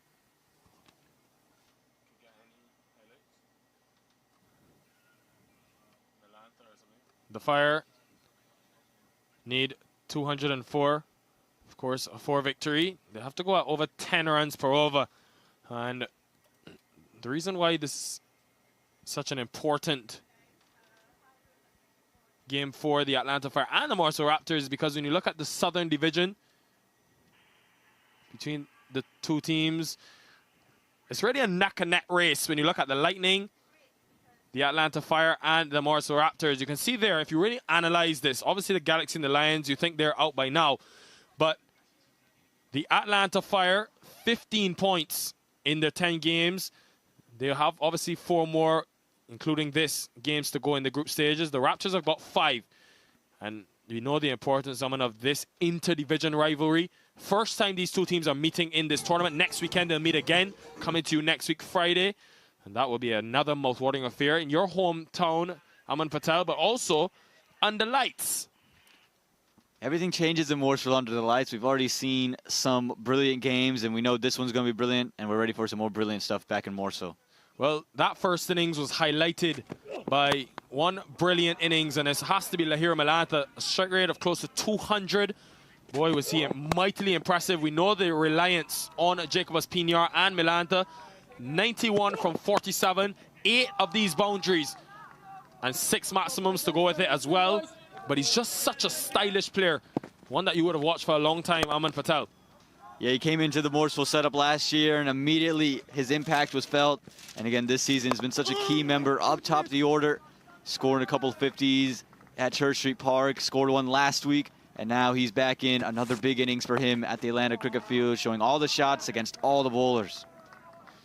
Well, he was brilliant. 6 maximums for him. A man that's coming with over 1,000 T20 runs at the highest level, playing in Sri Lanka. Obviously, in the many T20 leagues that they have, obviously would have played at the A-team level as well. First class average of 44. You know he's such a classy player. And he entered today with a huge reputation. And also, especially when you look at the run count for him, 284 runs now in the 8 innings. And after today's knock, he now moves into the 300s, 375 for him. But the Morrisville Raptors, they just have a blueprint on how they want to win games. They like batting first. They like posting big totals, and they bat their bowling. They have been in some real close battles. We've seen them in a super over already this season against the Philadelphians. Yesterday, that game going to the final over. I mean, it was really a real heartwarming way to see the finish of Captain Dane Pete, who leads his team out. He's able to hit a 4 on the very last delivery to win the game for his team. And not a surprising result there, because we've already seen Dane Pete do it this year. Last ball finish against the New Jersey Somerset Cavaliers, needed a single off that delivery. Dane Pete on strike, and he showed the ice in his veins celebration yesterday. He's had ice in his veins all season long, and he's leading his troops out here again, trying to defend 204, and it's the opening wicket of Rakeem Cornwall that is going to be the key one for the Morrisville Raptors. Well, they've done it twice before in this tournament where they've had big totals on the board. 225 for 8 just last weekend against the Lions. They were able to restrict them to 117, and then Also early in the season against the Manhattan Yorkers, they posted 190 in the 20 overs and kept them to 183. But we know the power of that man on screen, and we also know that the Atlanta Fire in the last 2 games have chased successfully. They are a team that like to chase. They won the toss. They bowl first for a reason. How important is he going to be? I think he is the key for the Atlanta Fire. We saw with them, again, when he gets off to a good start, yesterday 37 runs just off of 14 deliveries, was so good all the way throughout the day and propelled them to a great start. And without their international players, Stephen Taylor, Aaron Jones, who have been up top of the order and the one-down position, it's ever more important for Rakeem Cornwall to have a big innings. Rakeem Cornwall, so good, so effective. A team that's only lost once chasing in this tournament to the New Jersey Stallions, the Atlanta Fire. Cornwall has gone to the 400-run mark now with the 3 wickets today. He's also got 10. Can't ask for much more. His captain at the other end, Zain Saeed. Now, this is interesting. I wondered if Saeed would open the batting because of, obviously, the miss of Aaron Jones and Stephen Taylor. That batting lineup is slightly weakened, so they're opting because they know they need a big start. Cornwall's going to need much more than just 37 today. Jacob Espinar with the new ball in hand. And with his left arm spin, he's picked up some wickets, not only for the Raptors, but the St. Louis Americans last season as well as captain. But what a run chase this promises to be. First delivery, here we go. Starts with a quick one in the surface, and Rakeem Cornwall, as he so often does, he's the leading 6-hitter in this 2022 Toyota Minor League, and he's showing you why. Well, what a way to get this run chase going. You already talked about it. It's going to be a mouth-watering affair. This one dug into the wicket, and he starts off his innings just like he did yesterday with the boundary, this time bigger and better than ever. 6 runs for Rakeem Cornwall. The ball striking from this man. He's gone past the 400-run mark this season. How do you stop him? Oh, look at the bounce. Pinar is a very tall man, and he bowls very quick through the air as well. It doesn't give you a lot of time. Cornwall, though, would have done his homework. The very first delivery, he reacted extremely quick in terms of to Pinar. Yesterday, he started with just a sort of pull, a heave into the onside. Today, again, starting with a maximum. Zain Saeed, the captain, in strike for the first time. And Zain Saeed has a minor league century under his belt last year, part of an Atlanta setup. Was the captain there, and again, that century there has scored a lot of runs for that team. They're going to need him again today to support Rakeem Cornwall at the other end. Well, it's in the air slightly for a half second, but it's going to get into the boundary. Almost a carbon copy start than what we saw from the Raptors. But the Atlanta Fire are showing, well, we can hit boundaries as well. Yeah, we know the Atlanta Fire can hit boundaries, and a little bit of width on offer to Zain Saeed, who coming into the day hasn't been in the greatest of touch, but yesterday got a little bit of confidence. You see this one, rocks back and sends it in front of square. 4 runs there. Oh, this Atlanta Fire team, so dangerous. Team that's only lost once chasing. This time much straighter from Jacob Espinar. You look at the feel that he has, never easy as a spinner. Bowling inside the power play, but I like to call him almost a fast bowler, because of the pace he bowls, just comes off of 2 steps. But he has that super fielder on the boundary in the offside, and one in the onside as well. The 2 out. Again, looking for that pull. He's so strong when on those shorter length deliveries. We saw a couple of pulls yesterday which went for maximums from Zain Saeed. Yeah, so good on the pull, but Espinar, as you just mentioned, is a lot quicker than you'd expect him to be. Comes in, again, from a very tall man and just darts it in. Doesn't give you much time to get back onto the back foot. This time in the gap, and it will be more runs. A blistering hot start for the Atlanta Fire, who are bringing the heat here at the Atlanta Cricket Fields. A great way to end the over. 15 runs from the first.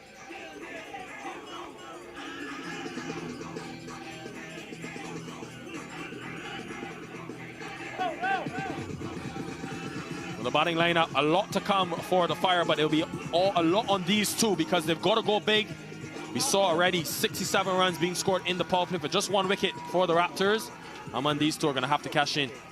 Yeah, absolutely. Again, you talk about a middle order that doesn't have quite the depth that they've been used to. So Rakeem Cornwall and Zain Zayed, they're going to stick in. They're going to have to play some big shots. And we know Rakeem Cornwall is going to swing big. If you're the Morrisville Raptors, you got to find a way to slow him down, take his wicket, and expose that middle order. This is really the matchup for the Morrisville Raptors.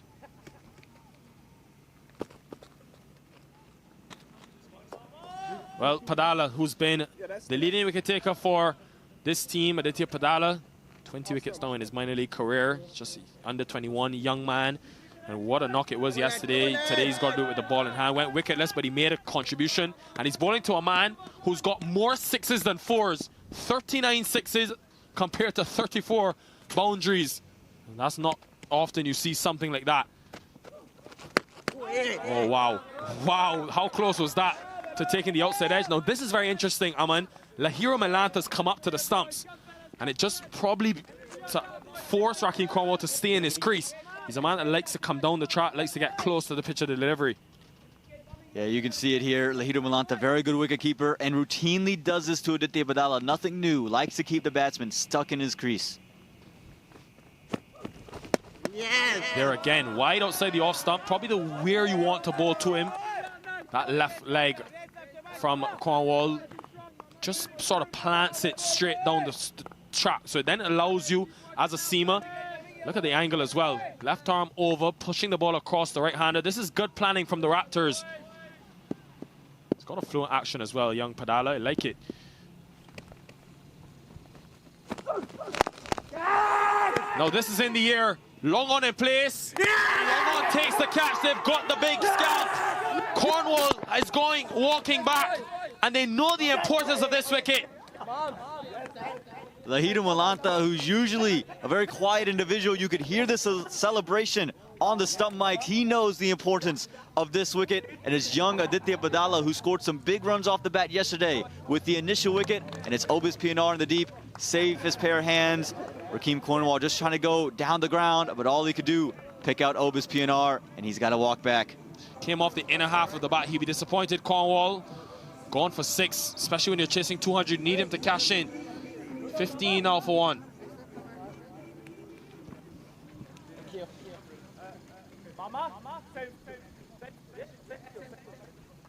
Well, a dejected dugout because they know just how good he is, how important he's been for his team. It brings Lieb Sauerman to the middle, who played some good strokes yesterday. Got a start for his team, 15 it was. But today, they've got a completely different challenge. 106 it was that they were chasing yesterday. A team that's only lost once in 5 times. They like to do this, but his best fielder there, not going to drop that. Yeah, big wicket. And Aditya Padala, he's been the strike bowler for the Morrisville Raptors, their leader in the wickets. And he's taken one at the most crucial time for them. Again, as we round out this back half of this tournament, we're just heading into playoff time, and the Morrisville Raptors come up huge.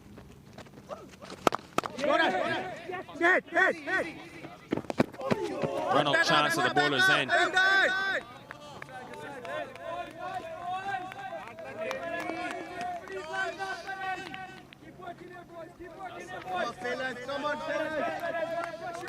Padala, what an over this has been.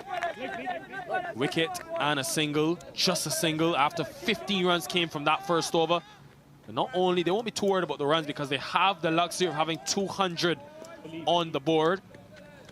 But the thing will be the wickets. They've already taken one. They need a captain at the other end. You now think those in with Rakeem Cornwall gone. The importance, the impetus now goes to Zain Saeed, the captain, and Jamar Hamilton, who's yet to come. This young man, though, Aditya Padala, he's one to watch because he's got 11 wickets. Just a very fluent action. That gather at the crease. And the finish, obviously, played at the highest level for a number of years. Good fluent action, even though the pace is not there. I'm excited to see what he can do on a turf surface with a bit of sideways movement. Yeah, he's someone who is not known for the swing, but I saw him at the minor league youth championships, was able to move it there. More known for his cutters and what he can do with the fingers over the ball. Well, that's one, a slower delivery, looked like a leg cutter. Goes through the keeper. Just a single, so. What an over, though, for the Morrisville Raptors. The wicket that they would have wanted so desperately. Cornwall gone. End of 2, 17 for 1. My son, he's so soft-spoken. Everyone says he's so good-looking, and he never forgets to call. Hi, Mom. Born for your trousseau, the 2022 Tundra. Toyota, let's go places.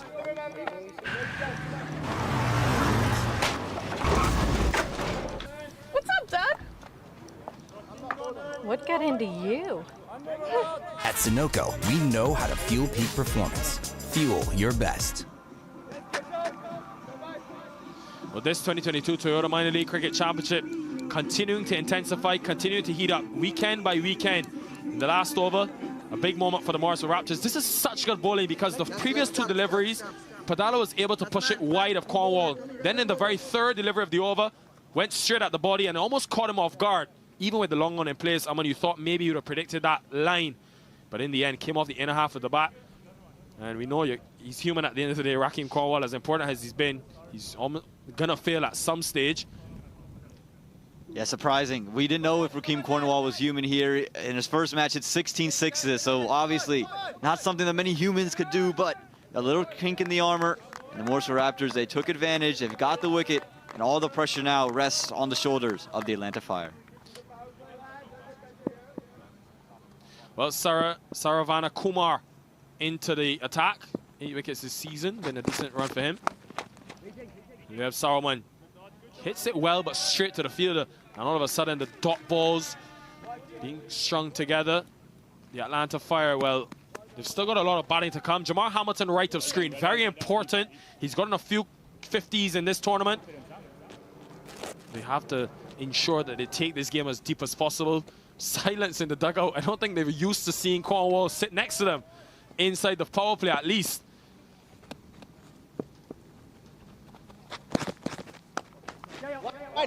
Into the onside. And also, Aman, a key factor to remember is that even if the Atlanta Fire have lost Cornwall early, they've had the likes of Stephen Taylor, Aaron Jones to rely on. Today, though, there's going to be a lot on Jamar Hamilton, who's obviously captained the Leeward Islands. Still usually bats at number 4. There he is, talking to Emilio Aponzo, right of screen. He's a very effective player in this T20 format, in the white ball format, across the 50 over and T20 format. So the Fire need to ensure that they can at least get through this power play, still score at a decent clip, and set up the game nicely for the hitters at the back end. It's aerial again by Zain Saeed. There is a deep mid-wicket, and he's picked him out. Second big blow for the Atlanta Fire. Zain Saeed, the captain, who's been so important for this team, especially in the Keys' absences. He's walking back. Trouble now. Both the openers gone, and it's Kiran Sarvanakumar who delivers this blow. So just rolled his fingers over that delivery. Zain Zayed just saw it drifting to his legs. You can see it here. Just looking to take it over the leg side, but all he could do, pick out Abhiram Bulasetti standing at deep mid-wicket. Good knock with the bat now. Safe pair of hands, subdued celebration, and Zayed has to walk. So he's going for 9, 18 for 2.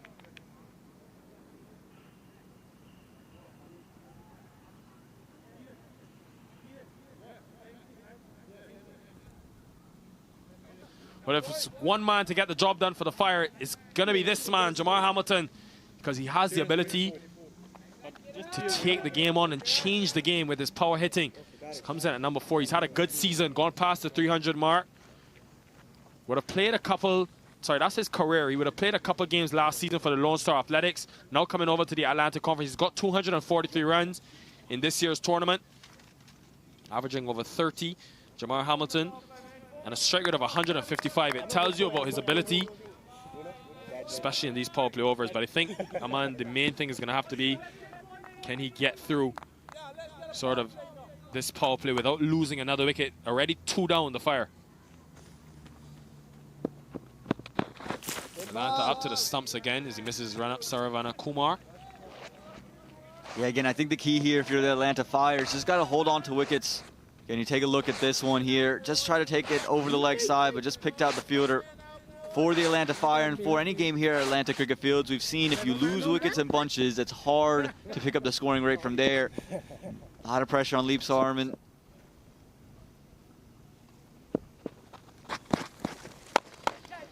Goes over cover this time.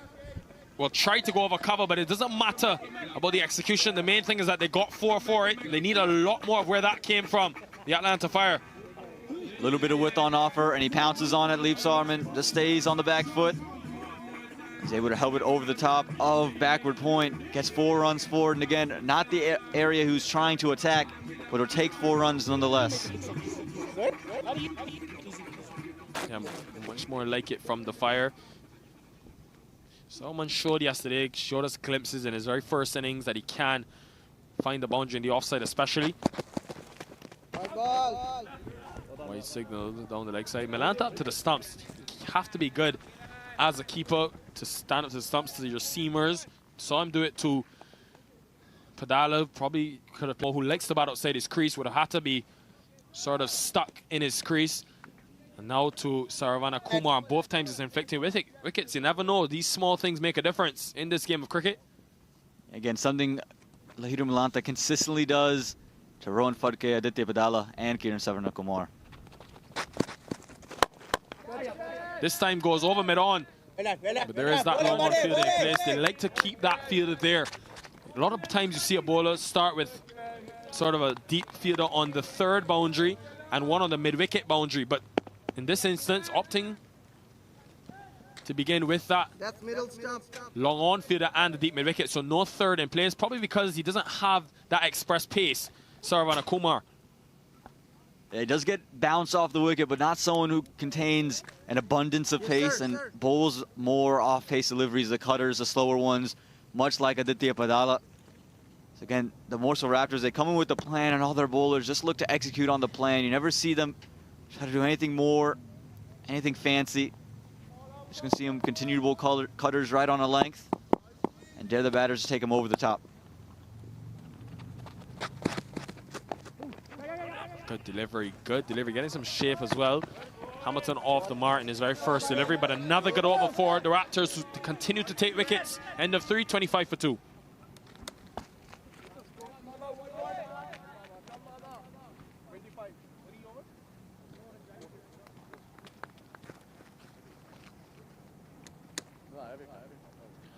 Well, the 2 openers to go, a partnership that's been so fruitful for this Atlanta Fire team.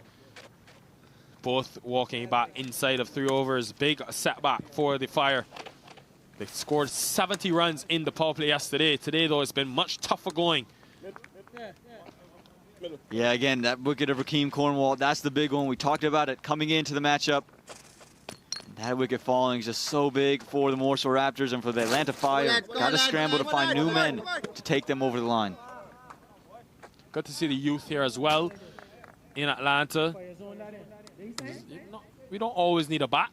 Stick can get it done. It also helps you find the middle as well. Something that a lot of our players in the minor league can do. It may be a drill innovation from the youth. Again, going wide with that angle. Padala with his left arm seam. It is a risk as a bowler you take when you give sort of the width, pushing the ball across the right hand, especially someone like Hamilton. You can see already sizing him up. We saw it a couple of times before he got the wicket of Cornwall, trying to do a similar thing to Hamilton to try and dismiss him. Another full delivery, this time the line much straighter. This is an excellent bowling spell, and I like this from Dane Peake going back to him after the superb first over where he just conceded a single run. Just take a look at this. Just pushing back in. A little bit of shape on offer for Aditya Padala. Again, a smart bowler. Keeps everything on a length and, again, bowls all the cutters. And you mentioned on turf, does get a little bit of sideways movement, showing it off here. Good length delivery. I like this though from Hamilton because even though we know he has that capability, striking at over 150 in this tournament, the fact that he's able to just bide his time a bit, consolidate this pair. They've already lost 2 early wickets, 2 that they've not used to losing. And it was always a risk you take as the Atlanta Fire. You start with Zain Saeed and Rakeem Cornwall, 2 of your best batters at top. If you lose them early, it puts a lot of pressure on a middle order that hasn't been exposed too often.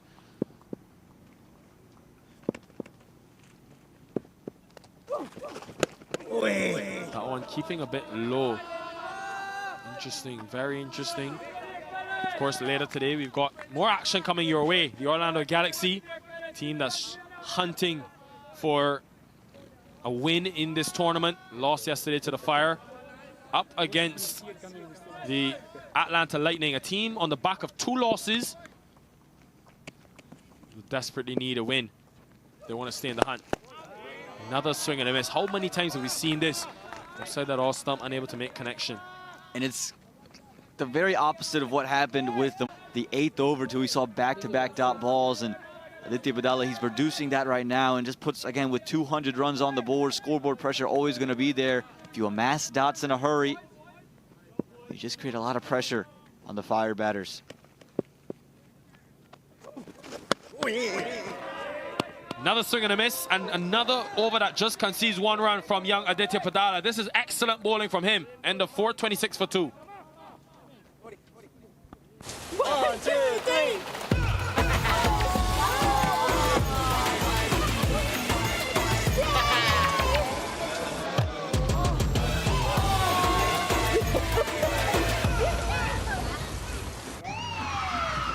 Took that last corner pretty quick. Sir, I need 1 hand on the roof, 1 hand on the pump. Timeout for Sunoco Go Rewards. Keep pumping. With new Sunoco Go rewards, when you fuel, you save, because rewards come first.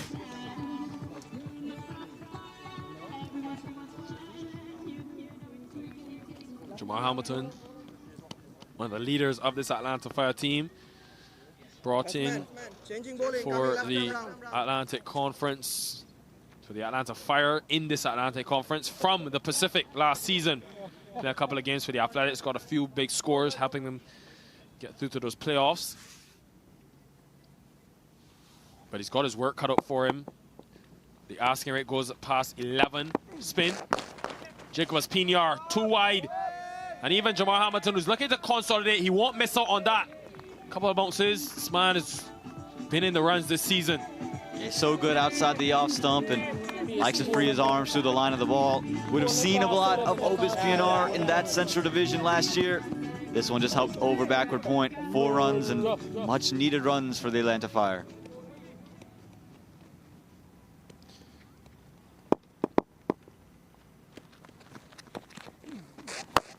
Goes full this time, and they can only watch it as it's gone far, far back.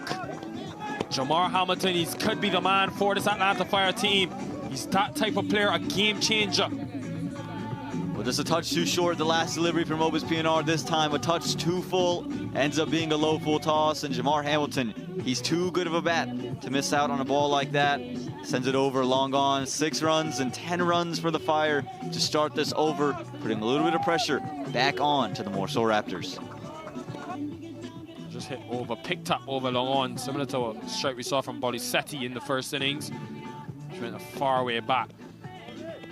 So now all of a sudden, Jacobus Pinar, who conceded 15 runs in his first over, under real pressure. Later today, you've got more action coming your way right here from the Atlanta Great Fields, the picturesque facility in this Atlantic Conference.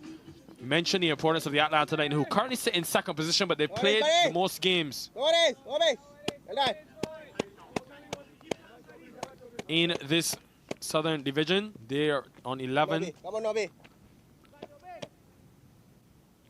Waiting to get that point table for you. We have that in, sorry, the promo for you. Second, Jacobus Pinar, though, got to come back much better. This time goes in the offside, and he's hit it extremely well. Jamar Hamilton, incredible ball striking by the man from Anguilla. This time made a little bit of room for himself, and you thought for a moment that short cover fielder would have an opportunity to get a hand on it, maybe take a wonderful catch, but instead moves away from him. You can see room made, clears his hands through covers, and gets it to roll along the carpet. 4 more, and a dream start to the over for the Atlanta Fire. Well, definitely after losing 2 big wickets, this is exactly what they would have wanted inside the power play, because you don't want that run rate, which was just 6.5 after the last over, to dip. You only need 1 big over, though. Much better delivery, very close to him. Very close to cut as well. Jamar Hamilton loves his batting. You can hear him through the stump, mate. He's so upset he missed out. Extra bounce. Very fortunate for Hamilton that it doesn't fall in the lap of that square leg fielder. He's a very tall man, Jacob Pinar, able to get some extra bounce. This synthetic surface does have that variable bounce as well. We saw it in the first over, a little bit of extra bounce. This time, Hamilton tries to get over it, but instead one bounce to that fielder on the ring, on the leg side. Leah Solomon has struggled with that ball outside the off stump, missed a couple of times, but a big over for the Fire, just what they needed to get them back on track.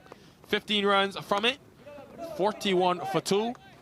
And of course, if you're joining us now, you want to stay with us for the remainder of this Sunday, because later today we've got the Atlanta Lightning up against the Orlando Galaxy. The Lightning, a team, one to watch in this tournament. They got some exciting players, but they need a win desperately after losing the last 2.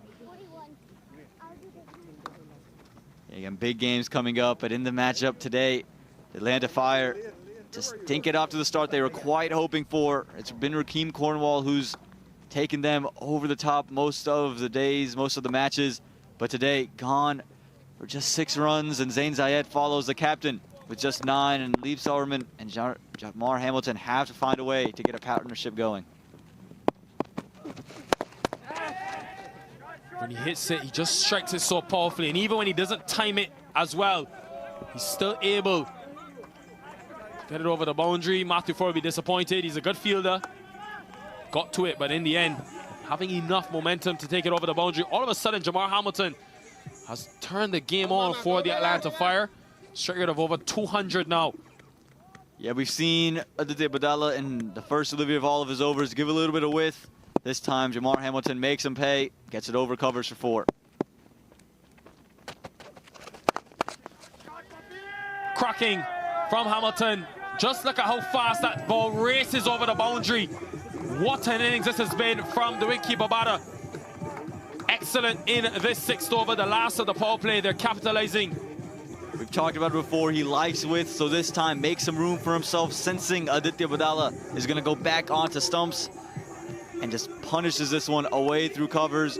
Ball striking this from Jamar Hamilton. To take as a seamer bowling over the wicket, especially as a left-arm seamer, because you're pushing the ball across Hamilton, and now smartly, Padala's coming around, trying to angle the ball in. But he's too short, and he's made to pay. Jamar Hamilton dealing in boundaries, dealing in big strikes. 50 comes up for the Fire. It was a dream start for Aditya Badala. He takes Rakeem Cornwall, then gets a 1-run over. But so far, 3 consecutive boundaries. This time, just a touch too short and a touch too easy for Jamar Hamilton, who just helps it around the corner for 4.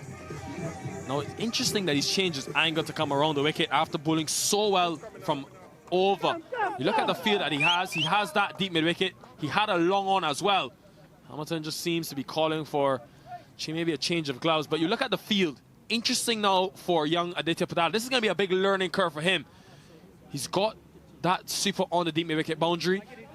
I just wonder now, if you want to come around the wicket and you want to bowl into the body of Hamilton, maybe have that long on fielder back in place, because you know he's going to hit it into the onside. These are the decisions that he'll have to, he's a young man, under 21 player, will have to learn to make.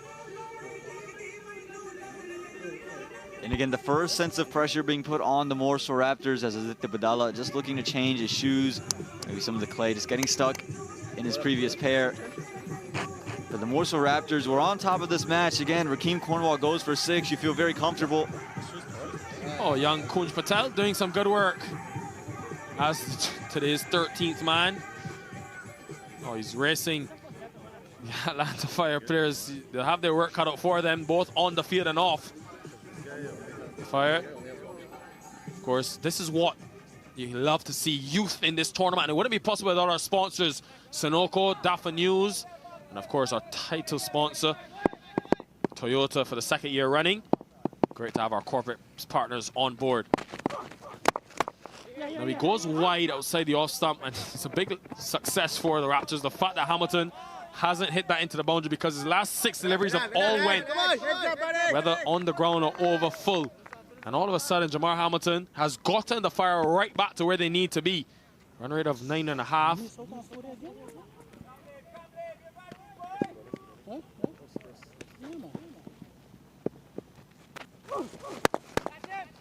Oh, Liam Solomon put down. Always tough to take those return catches. Padala would have been disappointed he wasn't able to hold on. It's been a real struggle for Liam Solomon, though, in this inning so far. Padala, one of the best fielders on this Raptors side. It's hit straight back to him. Never easy. Again, you can see him fading away from it as well, trying to get his hands back across and puts it down. You can see he's frustrated with himself there. Thought he had his second wicket. Well, let's hope that he's okay. Never easy taking those return catches, having to react that quickly. Liam Solomon seemed maybe to want to change a bat. He's struggled though in this inning so far, just 6 from his 11 deliveries. And when you see what Jamar Hamilton's able to do at the other end, you'll want to sort of get in on the fun, join the action. Almost rolled his fingers over it. Padala and put down, did hit it back pretty powerfully back at him. New bat, new armory. Can he sort of change the way his innings has gone so far? This over's conceded 13 runs. The last 2 have conceded 28 so far. He goes in the offside and it's going to be runs. So the change of bat working for Liam Solomon. Just what he was looking to do. The 4th boundary coming in the over. The end of the power play fittingly with a boundary, 58 for 2.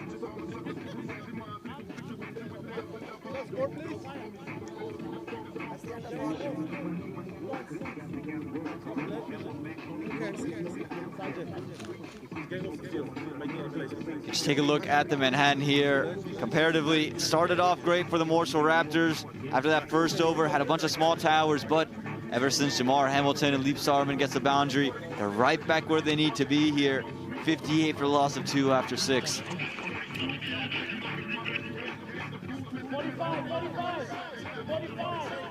Thinking to do.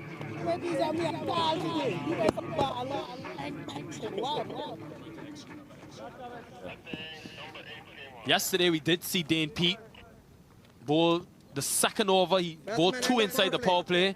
Bowled a maiden up front. Today though, not bowling that new ball. Probably because of Raheem Cornwall, and we know what he's able to do against spinners. But even after taking those 2 wickets, I'm surprised with Hamilton that he hasn't brought himself into the attack. He does have Matthew Ford, and he also has Kartikeya Jagadish, who's been a big wicket taker, 5 wickets last weekend with his leg spin. This is a brave option though with Jamar Hamilton, but of course outside the power play you can have 5 fielders outside the circle now. Yeah, Kartikeya Jagadish just a little different from all the bowlers that's bowled so far. Obviously the wrist spinner, but a little bit slower through the air. Obis PNR, we've seen him dart him in quick. Obviously the Badala, pace bowler. He's just trying to throw Jamar Hamilton off rhythm, not let him get used to pace on the ball, and see if that can disrupt his momentum and slow him down. So he's going to ask Jamar Hamilton, with the ball spinning away, to hit against the spin. Had a lot of stoppages in play. Dane Pete trying to discuss something with umpire Roshan Samuels, trying to get everything clear at the moment. You can see the field that he's got, the 5 outside the circle, the deep cover. Deep mid-wicket fielders in place. Of course, long on, long off as well, because he likes to bowl with some flight. It'll be interesting to see if Jamar Hamilton backs himself to take him on.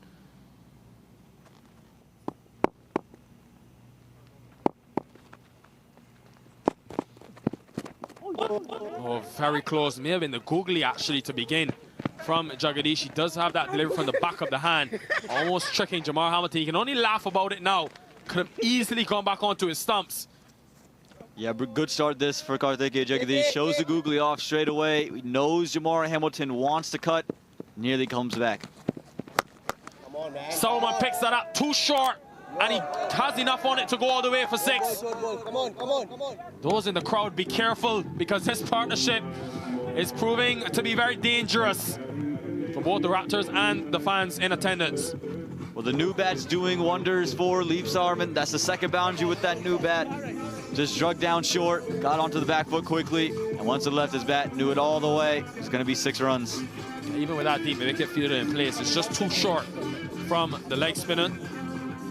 Meet and greet stuff for Solomon. So now the Atlanta Fire, in the last couple of overs, 32 runs have come in the last 2 overs. They've gone up over 15 runs per over, and that's exactly what they need to get them back on track. The run rate you can see has gone past 10. Good. It shows the inclination to continue to attack. But what I will say is that unlike yesterday where they had players get starts, the top 4 all got starts, but no one was able to kick on. They were only chasing 106. They didn't need to. Today, you've got to go up 200 plus. Someone has to go big. We saw it from Atlanta. I think it's got to be Jamar Hamilton for this Fire team. Hasn't quite got it. Hasn't quite got it. And it's found the fielder. Commentator's curse, just talking about the fact that he had to go deep. He'd be disappointed with that, and it's Pinar again completing the catch. We've seen extra bounce off the wicket already today. This one looked like it might have just bounced up on Jamar Hamilton. Is going to be real disappointed with that. It was a drag down and should have been punished. Again, just bounced up a little bit on him. And just found Obis Pinar out there at long on. Simplest of catches, he takes 2, and Jamar Hamilton, he's got to go. A dejected Hamilton because he knows the importance of his wicket. Going for a well-played 31. Fire 66 for 3.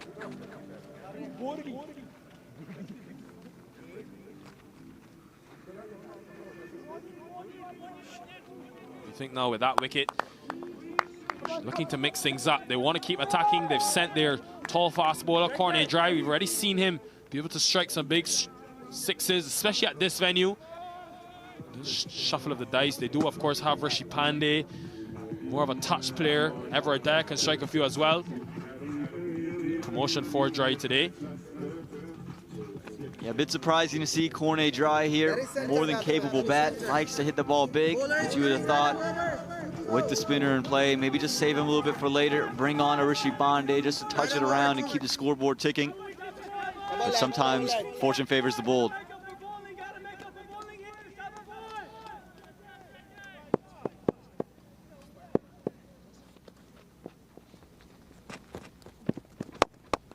Dry off the mark straight away. I actually like the move. It's a progressive move from the Atlanta Fire. And I'll tell you why. Even though, yes, you're losing wickets, you have to continue to attack this game because 200 runs is not easy to chase down.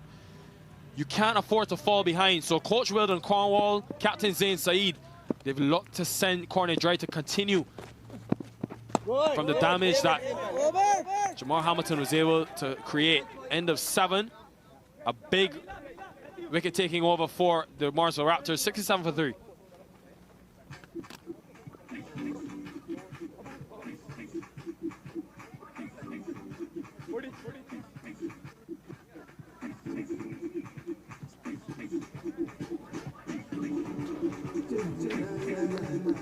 Well, Liam Solomon's been there for a while, did a couple good strokes. Onus on him now to try and kick on and get the Atlanta Fire to a position of safety. They're going at a decent clip, but they've lost 3 wickets. 9.5 runs per over when you're chasing 200. You won't mind that in the first 7 overs, but the problem is the wickets in hand. And if you just take a look at the bowlers, again, it's just been right on the money. Aditya Badala gets that big wicket. 3 overs, 19 runs for him. And again, the big wicket of Rakeem Cornwall, Karthikeya getting in the wickets, and Kiran Sevarnakumar. Well, it was a lot of rain last night, lightning, thunder if you were in this Atlanta area. But of course, the rain, look, the weather gods knew cricket must be played on a very important weekend of cricket in this Southern Division. Look at this, picturesque, the Atlanta cricket fields. You want to come out, join the action because later today we've got more coming your way. Matthew Ford into the attack for the very first time today.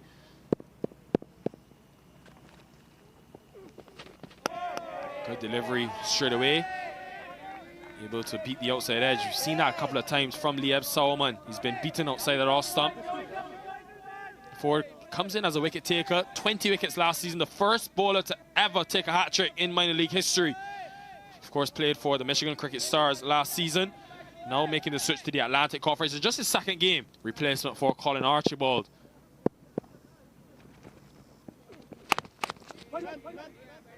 Another dot delivery. Now remember, these two had some words for each other, Cornet Dry and Matthew Ford in the first innings. This is what you love to see, the battles, the matchups, because now Matthew Ford, he's in the other seat. He has to bowl at Dry.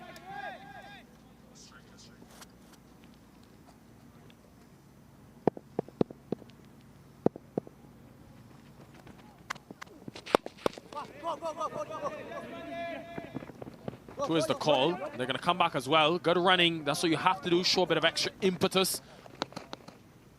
Yeah, again, we saw the Raptors do it earlier today with the running between the wickets. But again, this is the matchup, as you mentioned. Matthew Ford was able to pick up a couple of Cornet dry. But now the tables have turned as Cornet dry with bat in hand, and Matthew Ford has to bowl to that man on your screen. If Cornet dry can pick up a couple, it'll be interesting to see how this game unfolds.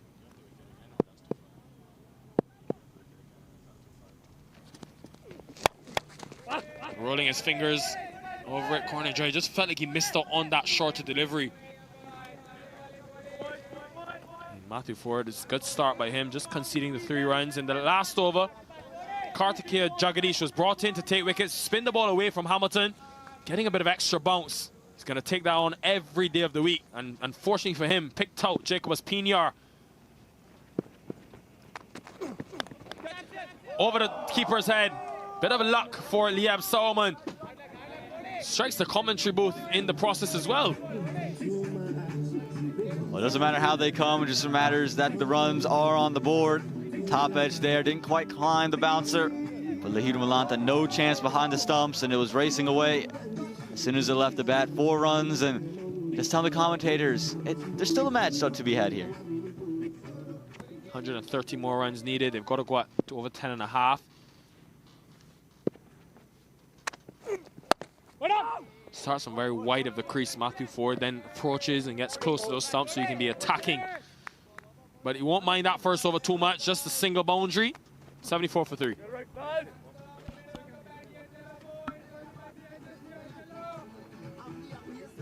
वक्त आ गया है Lakshmi basmati rice को घर लाने का। Lakshmi extra long basmati rice. इसका हर दाना हो इतना लंबा, पकते हुए महके और प्लेट पे क्या खूब खिले। हाँ, तेरे घर लाने का। My son is so soft-spoken. Everyone says he's so good-looking, and he never forgets to call. Hi, Mom. Born for your trousseau, the 2022 Tundra. Toyota, let's go places. Back here at the Atlanta Cricket Fields. Jagadish continuing. Short corner drive, just able to squeeze it past that extra cover fielder.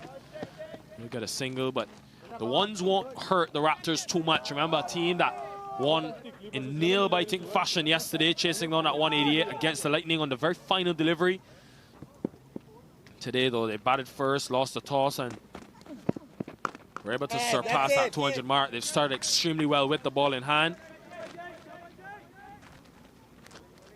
And again, for the Atlanta Fire now, you got to find ways to get boundaries, but I don't mind them taking this conservative approach to start off. Kartikeya Jagadish is over. Keep the runs flowing. And then when that boundary comes, now it becomes an 8, maybe 10 run over. We saw this from the Morrisville Raptors earlier today as well. Just missing his run up there, Jagadish. But he's a skillful performer. Kartikeya Jagadish, you've seen what he's been able to do in this tournament so far.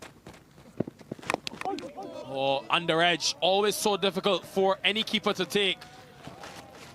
Kept very low. Malanta holds a very high stand. Will be disappointed he wasn't able to hold on. Nearly the second wicket for Kartikeya Jagadish in multiple fashions. Just take a look. Stayed low. It looked like it bounced maybe just a touch ahead of Lahiru Malanta. Well, for Jagadish, 5 for 21 last weekend against the Orlando Galaxy. Coming back for 2, good running. But these two just a slip in the outfield. They're capitalizing even without scoring the boundaries. But Jagadish, that was the performance that really sort of commanded him as a wicket taker, the leading wicket taker in this Raptors team. Look at the running again. Good intensity being shown. As soon as Cornet Dry realized that the fielder made a mistake, he was happy to get back for 2. Dry goes big. Does he have enough? Just falls short of Abhiram Bolisetti. He took the gamble, went for the catch. And in the end, a crucial boundary for the Atlanta Fire. 1 is fine. Don't search for it. Breath was being held from all the Atlanta Fire faithful. It was a full toss for Cornet Dry. Didn't get all of it. And Abhiram Bolisetti unable to make up ground, and it bounces away from him. Gets 4 runs for it, Cornet.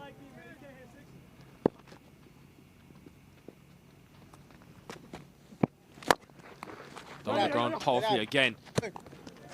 Ricochets off of Jagadish, just keeps it to 1.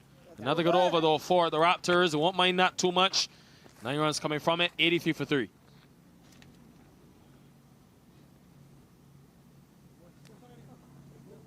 Yeah. Shot.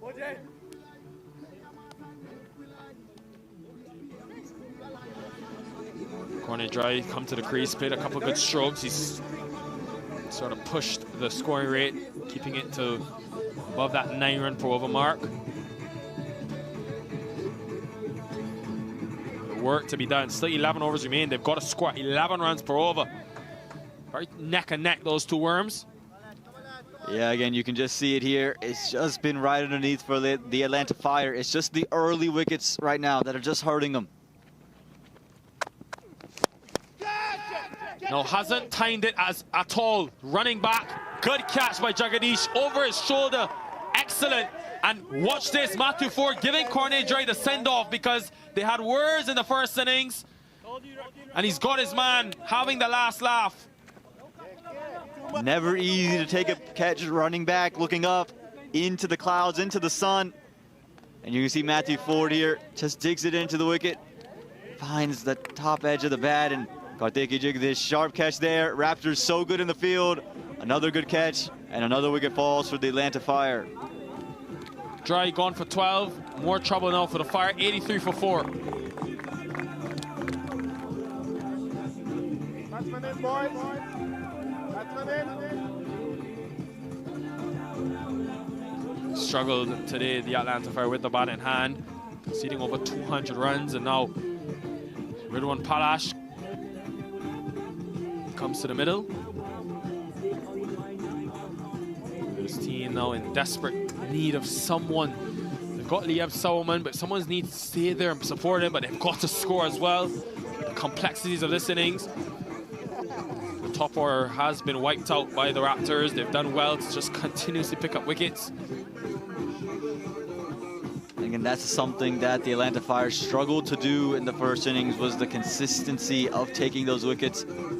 They weren't able to take it in consistent intervals. The Raptors, they've been doing so in this, the latest of the bunch.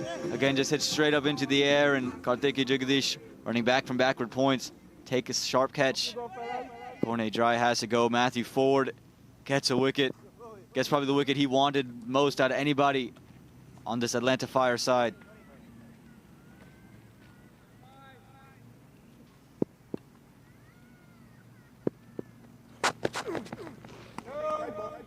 Have to reball that one, Matthew Ford. You can see what he's trying to do. Push the ball wide, take out that scoring opportunity for Liam Solomon. He has struggled with that ball outside the off stump. Just way too wide though on that occasion. And for Liam Solomon, now it's time to just stick in, and again, had to find a way to score, but you want to stay in for 20 overs, be the anchor of the innings. Another cutter. He's so good at this phase of the innings. It's why he's been selected for that St. Lucia Kings team in the CPL in a couple of weeks' time. A young player, just 20 years old, from Barbados, takes the wicket in this over. Crucial performance by him. First with the bat in hand, where he's able to contribute towards the back end in that 47-run partnership. 21 from 11. And now a wicket to his name early. Got 2 yesterday. Still no Dane Pete into the attack as yet.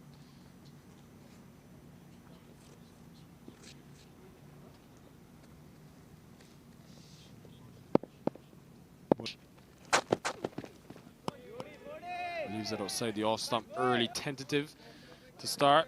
Did see Palash get a score for his team yesterday to help him win the game. Pretty easy fashion inside of 14 overs. Yeah, and you can see Matthew Ford, he's been so good operating right outside that off stump, and Ridwan Palash, he's going to need another big performance for his side. Hasn't been called upon much like the middle order for the Atlanta Fire this year, but they need him now more than ever.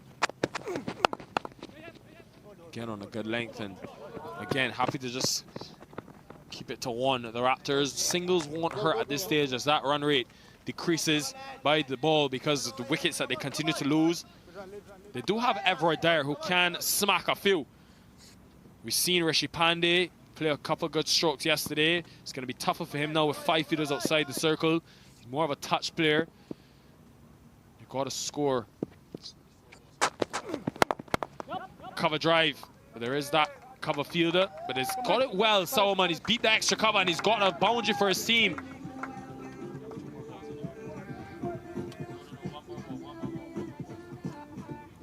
Into the 90s now with the fire, but needs someone to help him. Yeah, much needed flow of runs here. Lovely stroke from Liam Sauermann. We've seen him struggle today outside the off stump. This time just got the length he was looking for. He was able to maneuver it away from that cover fielder. Picks up 4 runs for his side.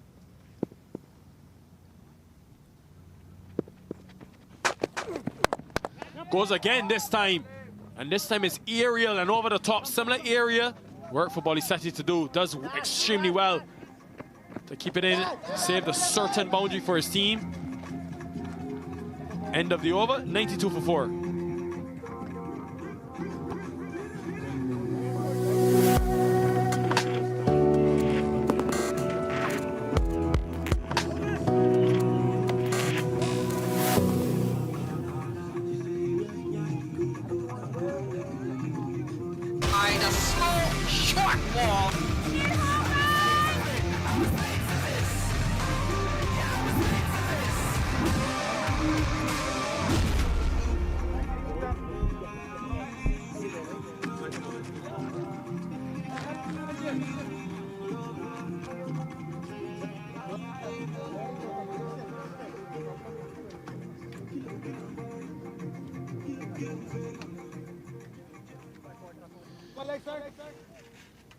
End of 10 overs, the halfway stage. Atlanta Fire, 92 for 4. In pursuit of that 200 total. Redwan Palash and Liev Sauermann, who's got to start for his team. The only real substantial score so far for the Fire.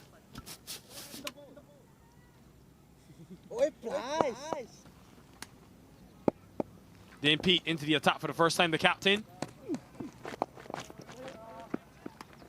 Find it very interesting, Dane Pete. He approaches the crease with that ball hidden behind his leg. Something we see from Sunil Narain in the T20 format.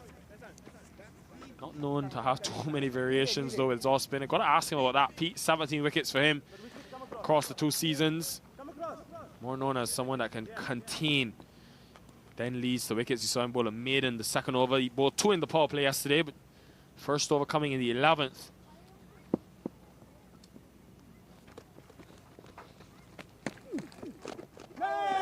Good day to you, Faisal Shah. Very good day to you, Nikhil, and good day to all. Yeah, I've seen many off-spinners started to do this. The Sunil Narain thing, the hiding of the ball behind their back when they're running in. Not many have the varieties that Sunil Narain has, but nothing wrong with trying to create some doubt. Someone, again, able to get that down the ground. Too long on, just be a single. Here he is again, Dane Pete, hiding that ball behind his leg, but not known to bowl too many of the variations. Great camera work to have that on display, part of our premium broadcasts on Willow TV and the MiLC network. Wouldn't be possible without our corporate sponsors, of course. Toyota, Sunoco, Dafa News. It's been a great partnership to have them on board this season, Faisal Shah, just to allow us to be in this position and have discussions like this.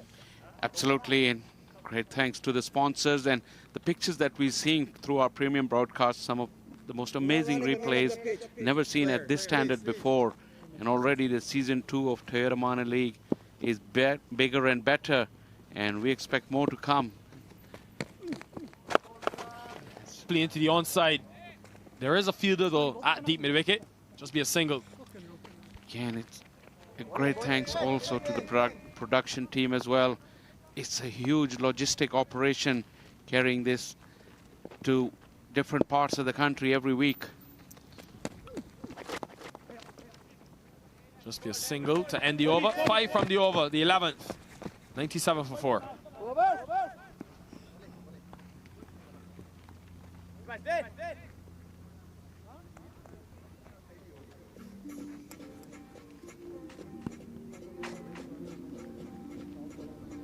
Beautiful day here at the Atlanta Cricket Fields. Beautiful day for cricket. We still have another game coming up for you. Don't move a muscle because the Galaxy up against the Lightning. 2:30 p.m. local time. Galaxy against the Lightning. Where's your line for that? No, I don't make predictions, Faisal Shah. That's your job in the analyst chair.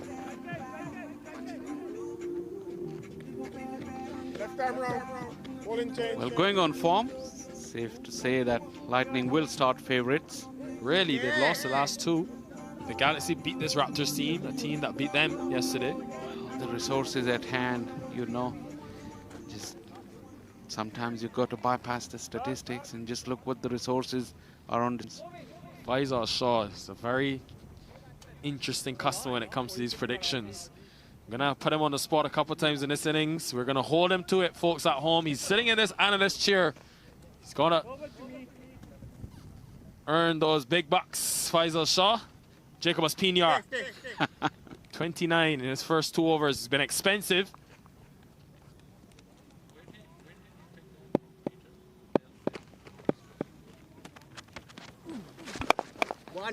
Very full delivery. It's a bit of a lull in play in the last couple of overs. No wickets in that last over. Not much runs being scored as well. Just 5 from Dane Pete's first over.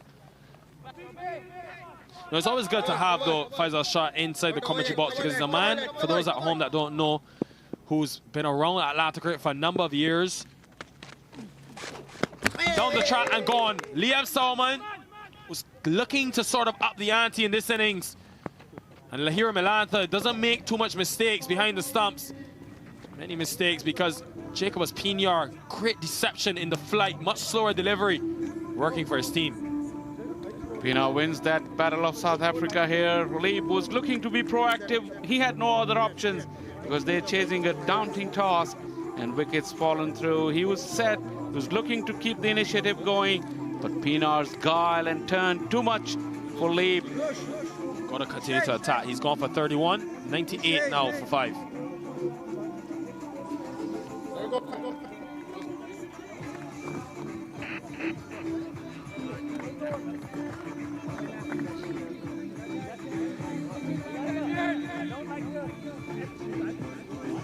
Ebroy Dyer, probably the last of the recognized batters to come. Obviously, they do have Rishi Pandey still there, but in terms of someone that can win the game for you, Dyer with his power, healthy strike rate in this minor league, saw him do it for the Lightning last season. They've got Jay Pathak up in their ranks, who made a match-winning 60 last season, but his opportunities have been few and far between. Not easy for someone coming in like that to play a telling knock. So, Atlanta Fire up against it, really. They've been dominated by Morrisville Raptors from ball 1. It's fair to say. Well, not ball 1, maybe ball 2. Remember Raheem Cromwell struck that 6, the very first delivery. Ebroy Dyer, he's not going to stick around, looking to go big. Matthew Ford, though, a very safe, reliable field that long off. Ball number 2, Faisal Shah.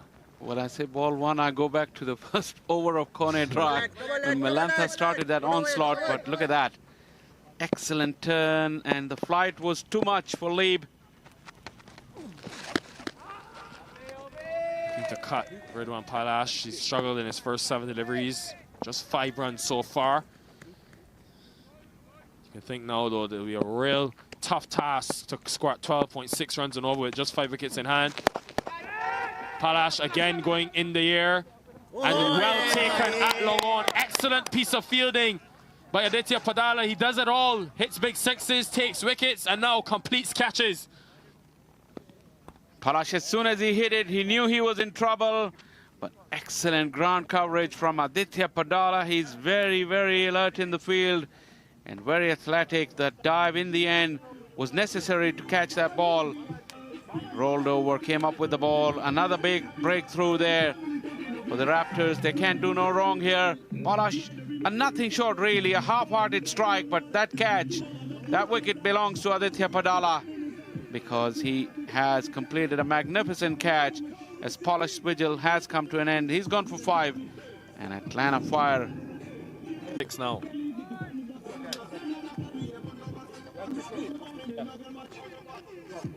Stylish young player Rishi Pandey, under 19, comes to the middle. Hasn't been in the run so often this season, but he's a very classy young man. Saw some glimpses yesterday. And we'll be sure and critical for the Fire. After they won in 14 overs yesterday, Faisal Shah, they want to ensure that they can still get something respectable. Net run rate, very important. You don't want to have a big defeat. Only haven't yet crossed that 100 mark. Still 105 runs away. The importance, even on a good chasing venue, the importance of runs on the board, scoreboard pressure. In this second spell, Jacobs Pinar has been a lot slower, and it's inflicted the 2 wickets in the over. End of 12, 99 for 6.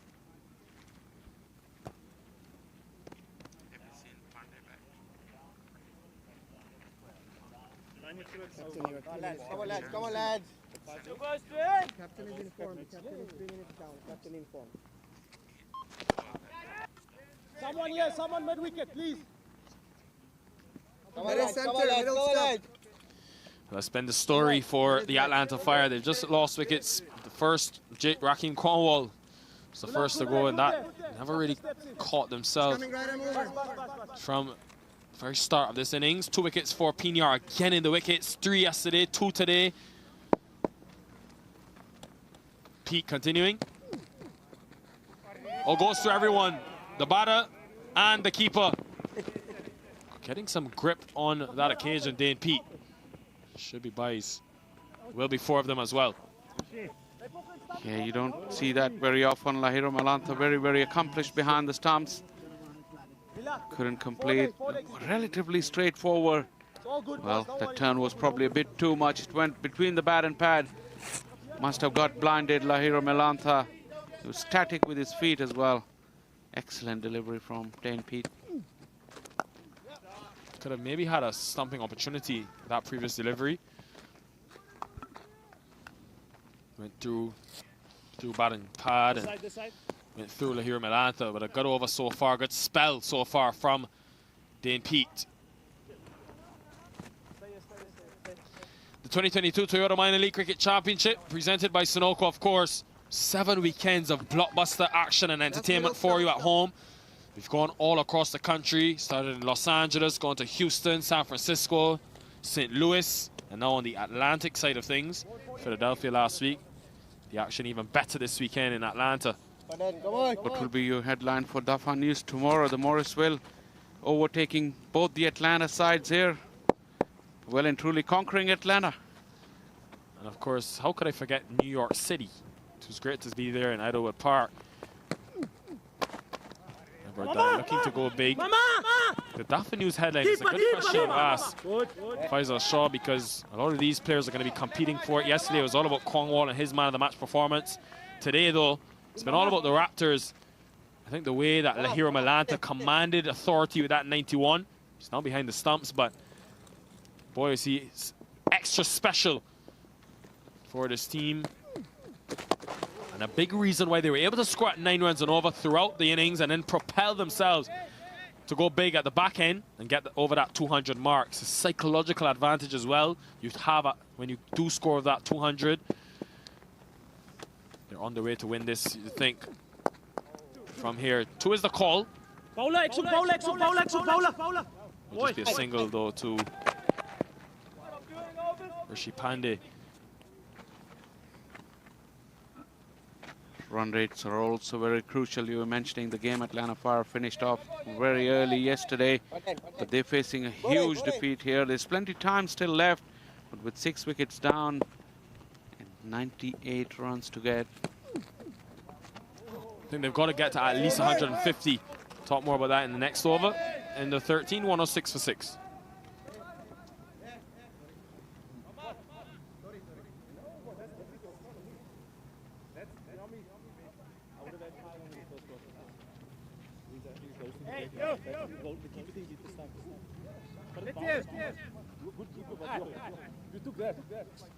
Wickets for Pinar, 2 wickets there. Slightly expensive, but that second spell that Nikhil was talking about, he slowed his pace and he got the rewards. Aditya Padara in the wickets once again. Good all-round display so far. We see those red towers well below the blue. Out of the question, but we were just making a point in the previous over. You've got to get to something respectable because of the importance of net run rate and how closely knit this Southern Division is.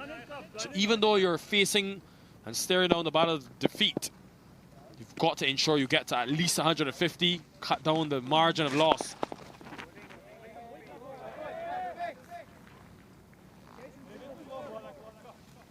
Yeah, all these passage of play coming up is also very important. Like you're just saying, net run rates will come into play. Things are so tight here at the top of this group between these three teams. Young Pandey will cherish this opportunity under the limelight on the premium broadcast. He would definitely want to make a mark on this. And like Nikhil said, if you can forget about 203, just bat normally and get up to 150, 160 and stop damage to that net run rate. Dyer striking it powerfully over cover. He's such a good hit of the ball. But the position fielders in the right places for him. Almost a run-out chance. You just saw the Atlanta Lightning team making their way to the venue. Boy, is that an important game coming up for them. 2:30 p.m. That's some of the Orlando Galaxy players, Dimitri Adams.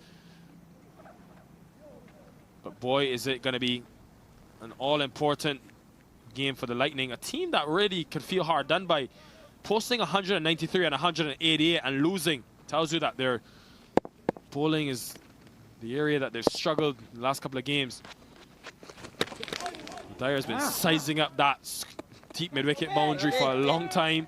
Anything short, he's looked to pull, but he hasn't made connection.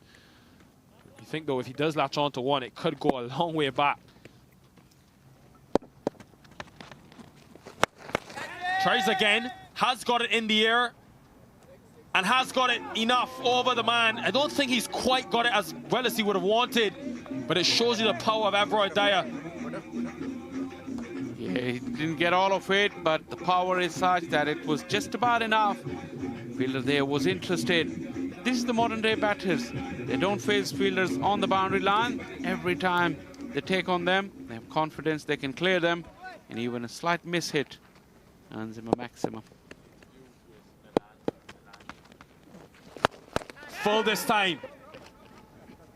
Falls short of that fielder at long on. Come up for two though, Everard Dyer, so much more encouraging from the Atlanta Fire to end the 14th. 117 for 6.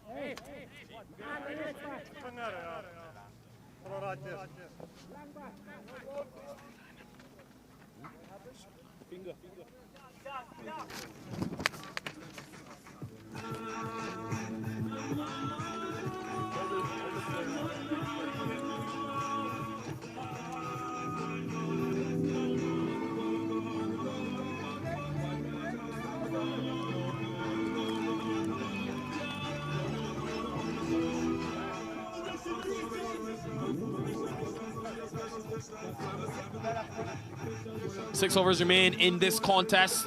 You think the Morrisville Raptors should be comfortably able to pick up what would be their 8th win of this tournament. We've already seen that point table a number of times. Sorry, 7th win, correction. Obas Pinar bowled his 4 overs. Maybe getting some treatment to that left hand.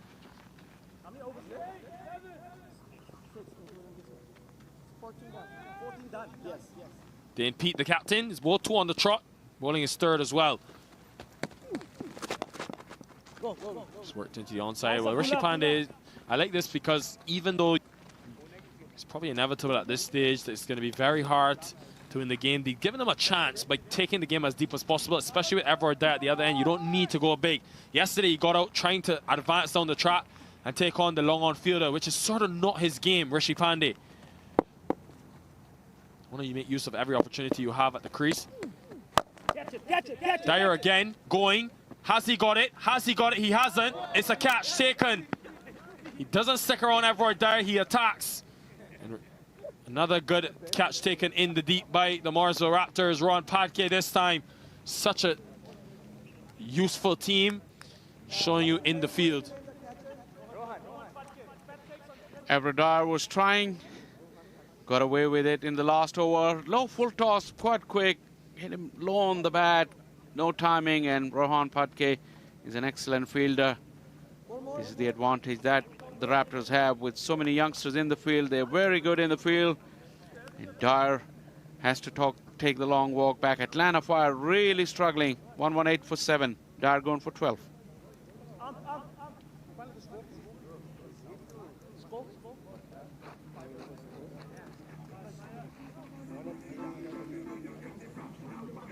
Amila Ponzo, mainly known for his bowling. Dane Pete though will want to close this out quickly for his team, because on the flip side of that net run rate conversation, a big win for them in where they've picked up some tight wins. So that net run rate hasn't been able to really flourish. If they can get a win today with like 4 or 5 overs to spare, it would help their cause. Remember, these two teams will be in part of the Morrisville Raptors, Church Street Park, Friday night. Pandey now going big. Mid-wicket fielder, but he hasn't quite got it. Evades him as well. A rare misfield for the Morrisville Raptors. Haven't seen that too often today. Abraham Bolisetti, it is at deep mid-wicket. Bad bounce got him. Mila Afonso. Use of that bottom hand. Rishi Pandey rather. That ball had some spin on it, and when it bounced, it's really village stuff, you could say, but not easy on this very hard Atlanta field surface. Good delivery with a wide signal by the umpire. One, wide. Is it for wide? Wide? Really? Seriously? You want to pick that up from the stump mic, and Pete was questioning, was that wide for the height? No way. Good delivery to young Rishi Pandey. We can spend some time on him, Shah Faisal Rishi Pandey, because he's a good young player. This is the wicket of Dyer. Low full toss, trying to take him on, but always difficult delivery to hit at pace. Found a Padke. Not a lot of red ball cricket in this country, but I've watched Rishi Pandey, had the opportunity to watch him sort of in the nets at practice as well for this Fire team. This young man, I think he's 16 years old, one of the under-19 players. He has the ability to really be something special in years to come. I think his game is more suited to the longer format of the game, maybe the 50-over format. Down the leg side, extremely well stopped, because it was going to be a certain boundary through square leg. End of the over, picking up a wicket. Dane Pete, 124 for 7.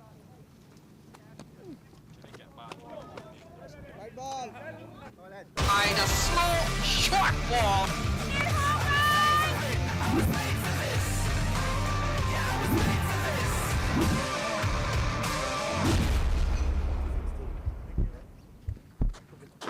One, two, three.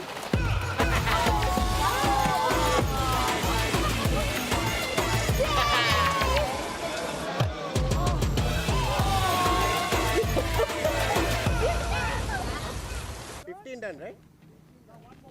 Okay.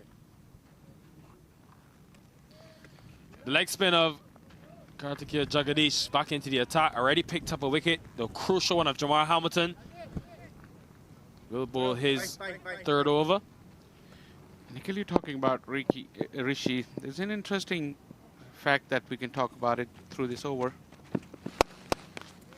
Pulling well, just be a single.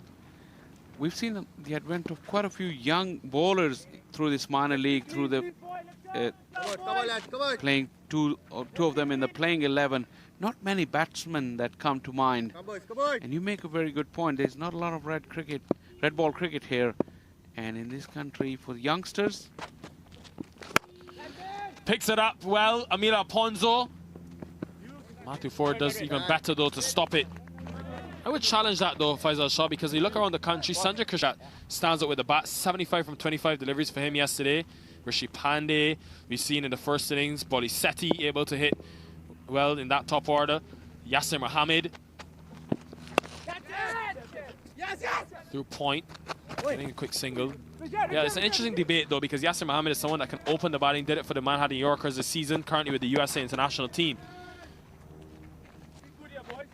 You can name the exception, but and make their mark immediately is very difficult as compared to 50 overs or even two-day format, if it ever existed here.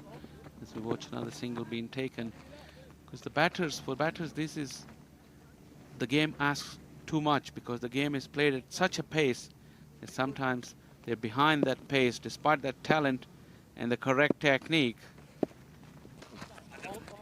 Go, go! Down to cover. Yeah, though, the talent though on display in this country, and I love the rule by the MLC to have two players, one under 19, one under 21. It's a priority for all teams. You must have one under 19 and one under 21. You see the Morrisville Raptors, they have 4 in their team. Pandey again, he's looked good in his first 14 deliveries, just trying not to something respectable, and it's going to be a boundary. Didn't think he got that as well as he did, but he timed it and put it in the gap. Good way to end the over from Pandey. End of 16, 134 for 7. 4 overs. 16 down. This is your last, right? I hope so.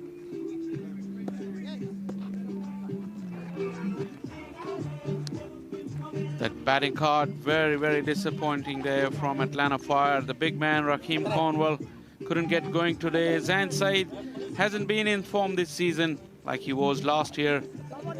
Jamar Hamilton just shined briefly. A lot more was needed.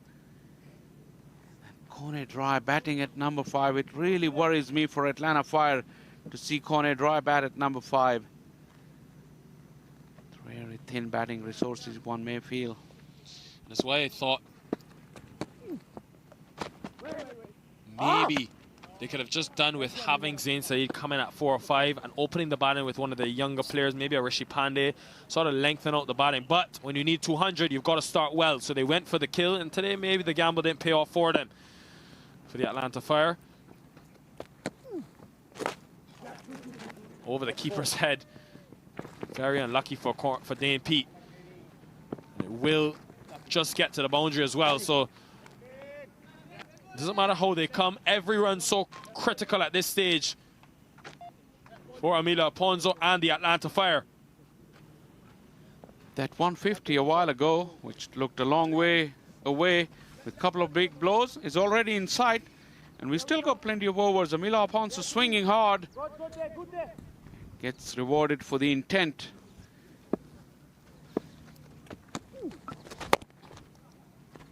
This time in the offside, and this time in the gap as well. Back-to-back boundaries. Not known for his batting, Emilio Ponzo, but he's showing he can thump it around the ground as well. Well, he's giving some treatment back to the Raptors bowlers. The Atlanta Fire has suffered all day at the hands of the Morrisville batters, but Emilio Ponzo really hitting it way in front of Skirt. That's why he was able to find that gap, because there was a sweeper, but he timed it sweetly enough. Valuable runs. You cannot stress on the importance of each and every run here in the context of the championship. DNP under some pressure now, been struck for 2 boundaries and 2 deliveries. Comes across his stumps, is in the air, man in the deep, and puts it down. Moliseti again on that limit wicket boundary. He's struggled. That one is hit at pace. Never easy, those flat catches, but he's done well to save the boundary for his team. Flats hit square of the wicket are really the tough ones. He had to pick it off very, very thick background as well. Got there, and that would make him disappointed because he's a good fielder. He done the hard bit, got there, but couldn't hang on to it. From a long way outside the off stump, sweeping that into the onside, hitting into the gap. This young man is a fine player, Rishi Pandey. Just needs opportunity to develop. Direct hit coming from the deep as well. Got over though for the Fire. 11 runs from it so far. There's still another delivery to go. Keep, how's the stump?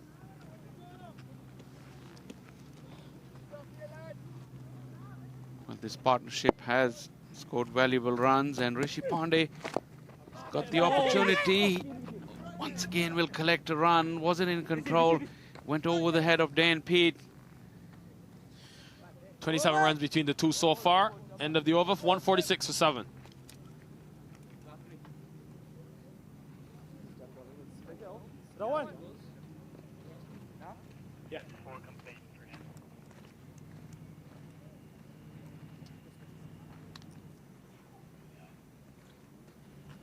Yo, I'm moving fast, right?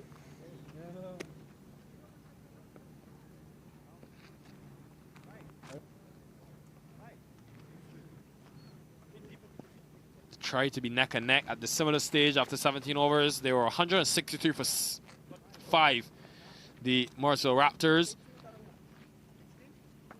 And they were able to score 30 runs from the last 2 overs to ensure that they got past that 255 runs in the last 5. Good to see some club cricket happening around the grounds as well. The Atlanta Cricket Fields is that type of facility where you have more than one game of cricket being played. Brothers in arms there.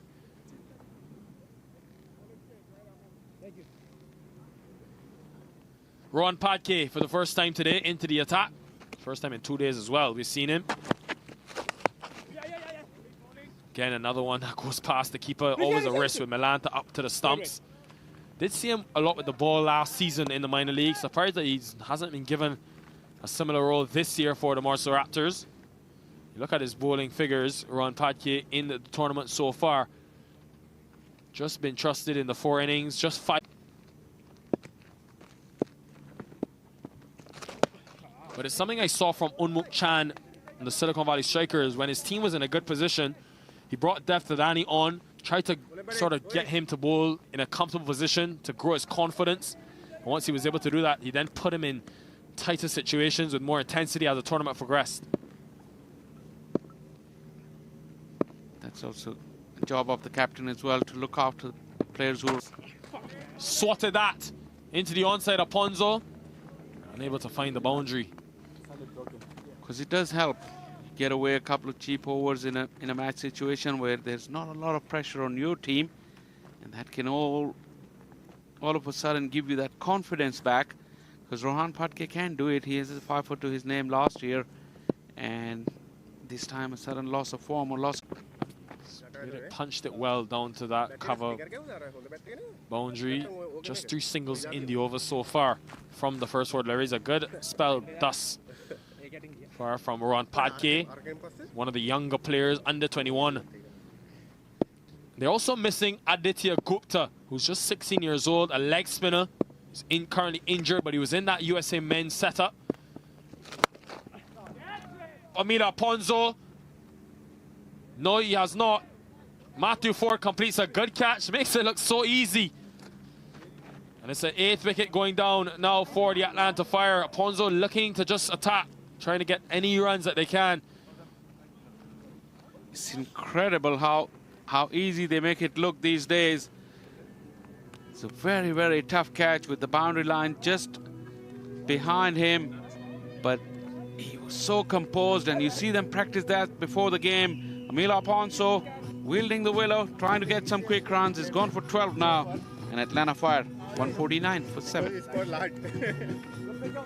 Our bowling, we need 180.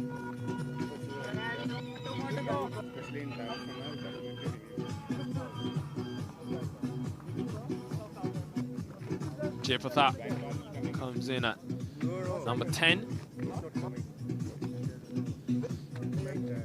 The back four of this Atlanta Fire team. You mentioned he did play a couple of match-winning innings last season. Comes in very late for his side.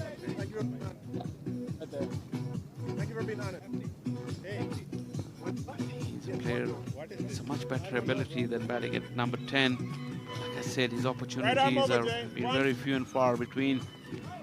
Yes, fitted into that combination of Atlanta Fire. Here's the wicket again from Padke. It's a length delivery. Amila Ponzo would have backed himself after a couple of boundaries to hit that over the ropes. Matthew Ford on one leg, making it look simple. Great balance there. Absolute superb balance. Just in case he overbalanced, he just put all his weight onto his right foot to give for that lack of balance. If it did happen, which in that case didn't, and Padke could be relieved with that wicket against his name.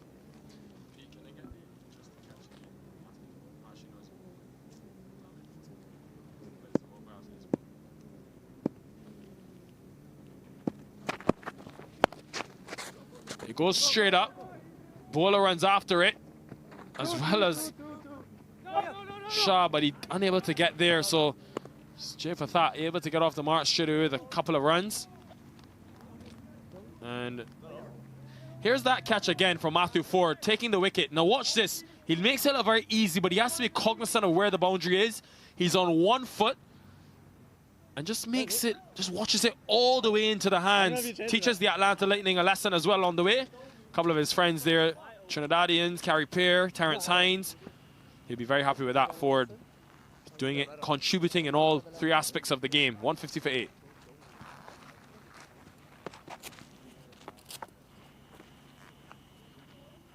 Batsman, changing bowling, coming right and round. Yes, sir. An encouraging contribution from Rishi Pandey. 22 now, start for him. But they've just not been able, because they've had to attack. No one able to really take the momentum on. 54 needed from 2. Pretty much impossible at this stage, but it's going to be about how they finish the fire, because every run so crucial in this Southern Division. Saravana Kumar, just the 1 wicket. He'll feel hard done by, because he took a wicket in his very first over and never was given the ball again. He took the captain as well, Zain Saeed. Now back into the attack for his 2nd over.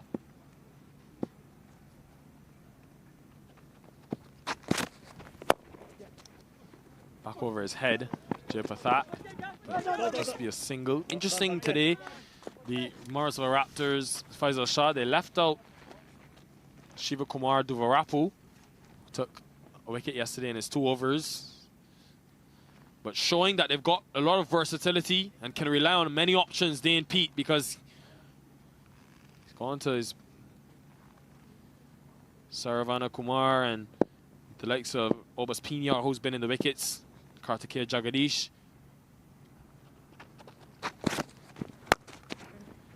Rishi Pandey, you listen to the noise off the bat. You look at him, he's probably about 5'2" or 3. Not the tallest of men, doesn't have that power, but he just times the ball off the middle of the bat so well. One for the future, this young man. His batting technique seems to be pretty much in order. Most of his strokes along the ground, conventional cricketing strokes. The situation today has allowed him to play in his comfort zone, and he's really shown today. Goes in the air for that, and does excellently well. Rohan Padke to save that, because it could have been easily another boundary. He almost overran it and had to big outstretched right hand. Great athleticism, because he overran the ball and that bounce was almost eluding him. He stretched really nicely. Excellent work in the field. The benefits, sorry Faisal Shah, the benefits of the premium coverage here on Willow TV and the MiLC network wouldn't be possible, of course, without our sponsors. Toyota, Dafa News, and Sunoco, our main corporate sponsors for this 2022 edition. These are some of the most amazing pictures here, like I said before, not seen here at this level, and our production crew working really hard and bringing you those pictures. I'm sure you're enjoying them wherever you're watching them on the MiLC social media platforms. It's actually been so fantastic. He has to rebuild that one. How social media has impacted this game of cricket. It's allowed sort of the global game to grow, not only in the minor league, but the entire game of cricket, the entire sport. Because I've spoken to a lot of people for as far as Africa. Faisal Shah, they're watching the action, keeping track every weekend, reading about it on Dafa News. The advent of the internet helping grow this game. Absolutely. Now, it goes straight up. Milanta calls. And it falls in between Lahir Milanta and Jacobs Pinyar. Just wonder how much the sun had a part to play.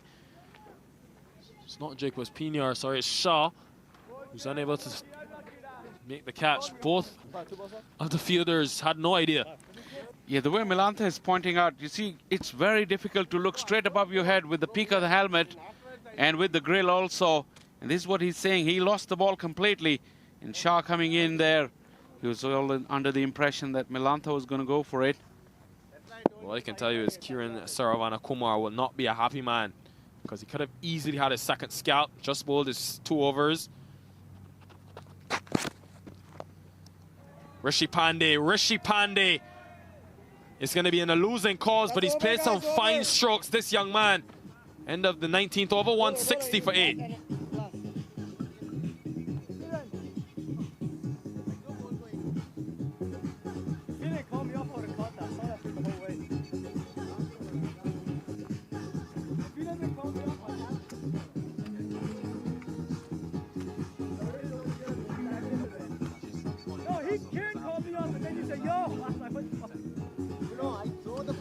Well, those red towers just not being able to surpass the blue, and in the end not able to win this game, the Fire. But they did cross that 150 mark to ensure that they get to something respectable, which will make a difference. And Rohan Patke will bowl the final over. It's a very interesting graphic. You could see, I couldn't see with the first look that none of the overs Fire were better than the Morrisville Raptors. We can come back and have a look again, but this shows complete dominance. Jayapathat picks that up and he holds the pose as well. He's got it in the gap and got it all the way for 6. He's timed it well. He's in at number 10, but he can bat in the top order as we've seen him do in the past. Probably is a point to prove to the management as well. And when the cause was long lost, he still want to show his prowess. The captain, Dane Pete, though, even though with these runs coming in the last couple of overs, he'll be very happy with his team's performance, because to come into this weekend against 2 teams above you in the Southern Division and come out with 2 wins is a huge result for this Morrisville team. Has he got another one, Jayapathat? You bet he has. It's back-to-back maximums for the Atlanta Fire. With a point to prove, Jayapathat. Man on a mission. We've known quite a few in the history of cricket. When players are angry, sometimes they're at their best. I'm not saying Pathak is like that at the moment, but he is really hitting that ball with some anger out of the park. 2 out of 2. So now Rohan Patke has gone short on both occasions. Well, actually went full, but the thing has been the line. It's just been on the legs, which has been easy, even with Dane Pete at that mid-wicket boundary. So 2 sixes to start the over. The Atlanta Fire now has gone past the 170 mark.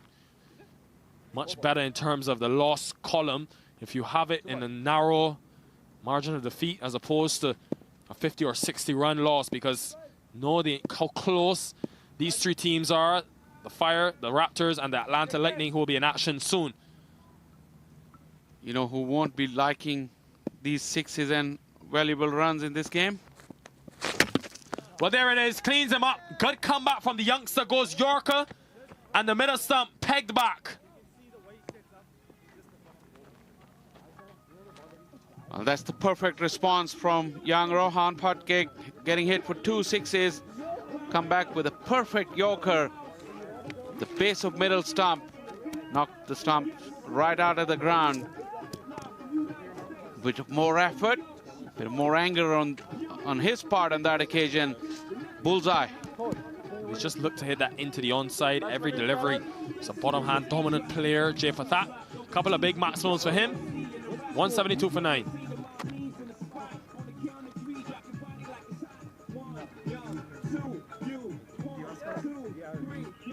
The last man, Atinja Subramaniam. To the middle now. Pretty much the icing on the cake for the Raptors. Did bowl well in periods today, Subramaniam. I like to see the cutters, but he just lost his way towards the end and was expensive. They have to look at the bowling approach, the Fire, because they conceded 200 runs. It was just too many for them to chase with a weakened batting lineup. No Aaron Jones, their captain, no Stephen Taylor on international duty. Subramaniam tries to play the big shot, doesn't time it well, and it falls into no man's land. Matthew Ford with a good pickup again. He's been electric in the field. One thing that is important for the viewers at home to note, whilst the USA are currently in that Cricket World Cup League 2 series against Scotland, they'll be back for the playoff weekend, which is 2 weekends from now.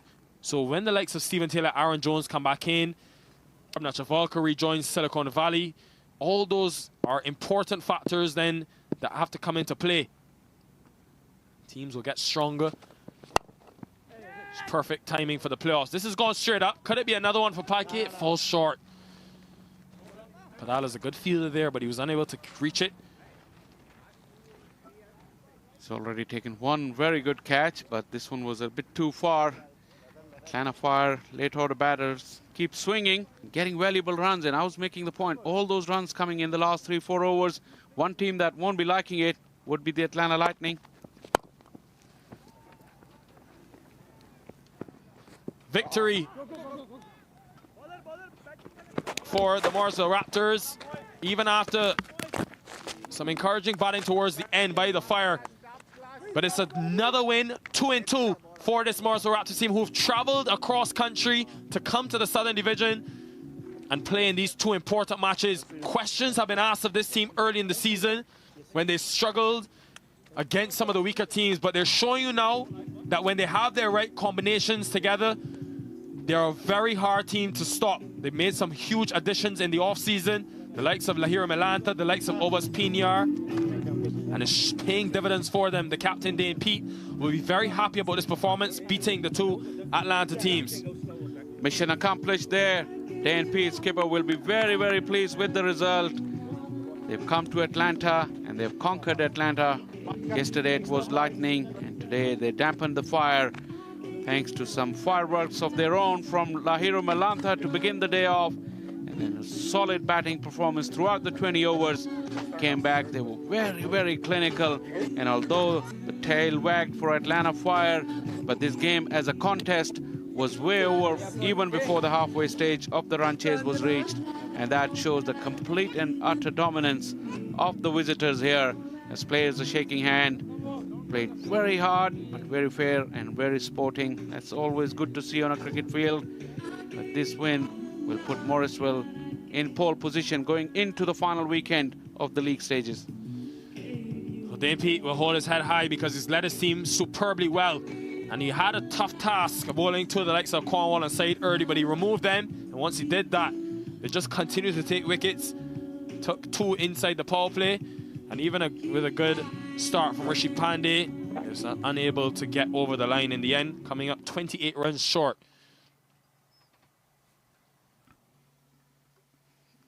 Disappointing batting card, but Morrisville Raptors bowling lineup. Look at those figures.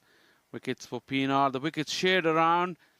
They tried almost, 7 bowlers and used all their resources, but they were good in the field as well, Nikhil, because their fielding was sensational. A couple of crucial catches, and they thoroughly deserve this comprehensive win.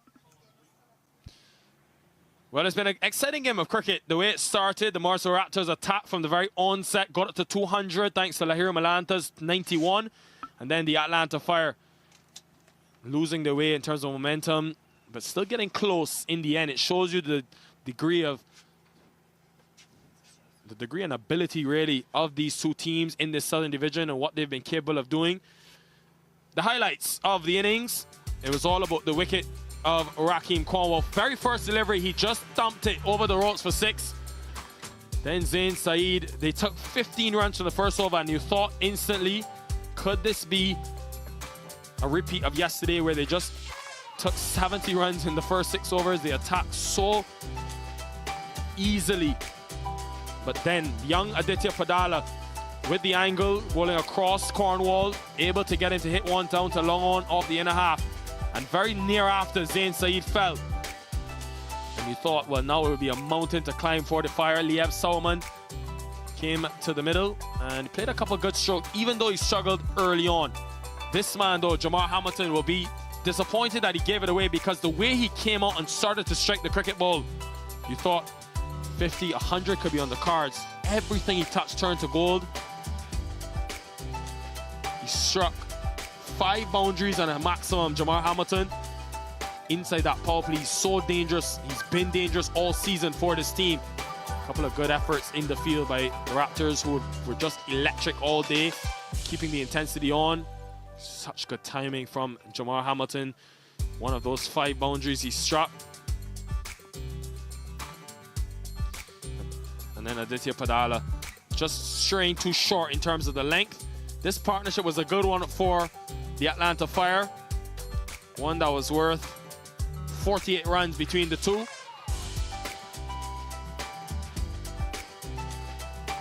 A big hit from Lieb Sauerman, which went all the way over mid-wicket. Then Jamar Hamilton looking to take one on. He continued outside the power play. The plan worked to perfection. Kartikeya Jagadish spinning the ball away from him. Got his man caught by Obas Pinar, who took another catch. Lieb Sauerman, though, he'll be happy with this return he was able to get. Another start for an Atlanta Fire batter. Cornet Dry came to the middle early and picked up a couple boundaries before then he had to depart off the bowler Matthew Ford. Slower delivery, just went straight up, and a good catch in the end, completed over his shoulder. Kartikeya Jagadish, just such a good side fielding unit. They're well drilled by the skipper Dane Pete.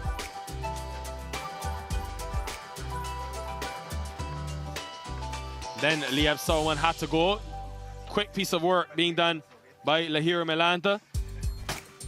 Ridwan Palash came to the middle and soon went. Didn't last too long. Then Evroy Dyer came and strikes a few big blows. He's just a man that will attack throughout a 6 and then a boundary. Then he followed with a low full toss, looking to go one too many. Found another fielder who doesn't make too much of a mistake. Ron Padke taking the catch. And then Rishi Pandey, this young man is one to watch for the future. Got 30 odd, not out. We'll be very happy with this 23-run partnership between Rishi Pandey and Jay Pathak towards the end. He's a bright talent. Amila Ponzo came, struck 2 maximums. One over the keeper's head, which is a bit of fortune for him, but another one that he got off the middle of the bat. Off the bowling of Dane Pete, 2 and 2 it was. Hit that even better this time through extra cover. But all in all, it was always going to be a mountain to climb for the Fire. Ron Padke came in for a bit late, but took 2 wickets. Easy catch, but a really good one from Matthew Ford. Then Jay Pathak struck 2 huge 6s into the onside. One that was full, the next was short. And then there was a Yorker, followed him, and was to his demise. But there you have it. A good performance from the Morrisville Raptors, in the end winning by 27 runs. And the man that did and inflicted that win for the Raptors, Lahira Melanta, 91, today's man of the match, 47 deliveries. Lahira, great to have you alongside us. 8 boundaries, 6 maximums. Talk to us about that innings. I mean, we just keep it simple. We just want to maximize the power play. That's it. We are not putting pressure on someone. So we just go there and enjoy. That's what our plan was. Now, there's been a lot of reliance on yourself and Jacobus Pinar in terms of in this batting display. Have you felt that pressure throughout? Here's some of the highlights that you would have had in your innings. You just look so free at the crease today. Yeah, I mean, we know. We just keep in their momentum. I mean, it doesn't matter how many wickets we fall down. And anyways, we are backing up our youngsters also. We know what our role is, and we know, I mean, Jacobs, we have me, and we have Gramford and Knowles. So yeah, nothing there too much, but we are just going there to enjoy. No pressure at all. Just if ball is there to hit, yeah, we just hitting it. That's it. Keep it simple. You mentioned enjoy your performance. That's what you did today in your 8 boundaries. Final question for you, Lahira. I know you don't have a lot of time. What does this win and this weekend, 2 huge wins against 2 very good teams, what does it do for the confidence of the Morrisville Raptors? Yeah, I mean, boosted up our confidence. Even this is, for us, it was a very vital week for us. I mean, we played as a team, we gel as a team. I mean, our environment also good. So we are backing our youngsters so much, and we are believing on them. So that's what we are trying. I mean, As I said earlier, so we just keep it our things simple.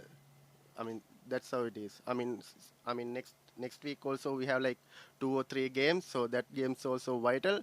But those 2 wins, like, very vital for us. So somehow we did it.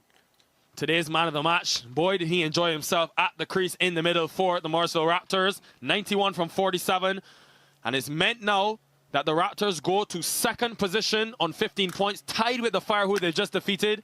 And, of course, a game in hand for this team as they look now to, of course, 3 teams fighting for the top 2 places. And later today, don't move a muscle, because in a few minutes' time, 2:30 p.m. local, the Atlanta Lightning, a team that are in desperate need of a win after losing 2, up against the Orlando Galaxy. You don't want to miss this, ladies and gentlemen, as the coverage continues in this 2022 Toyota Minor League Cricket Championship. It's bye for now, but see you soon. You're watching the Toyota Minor League Cricket Championship, presented by Sunoco.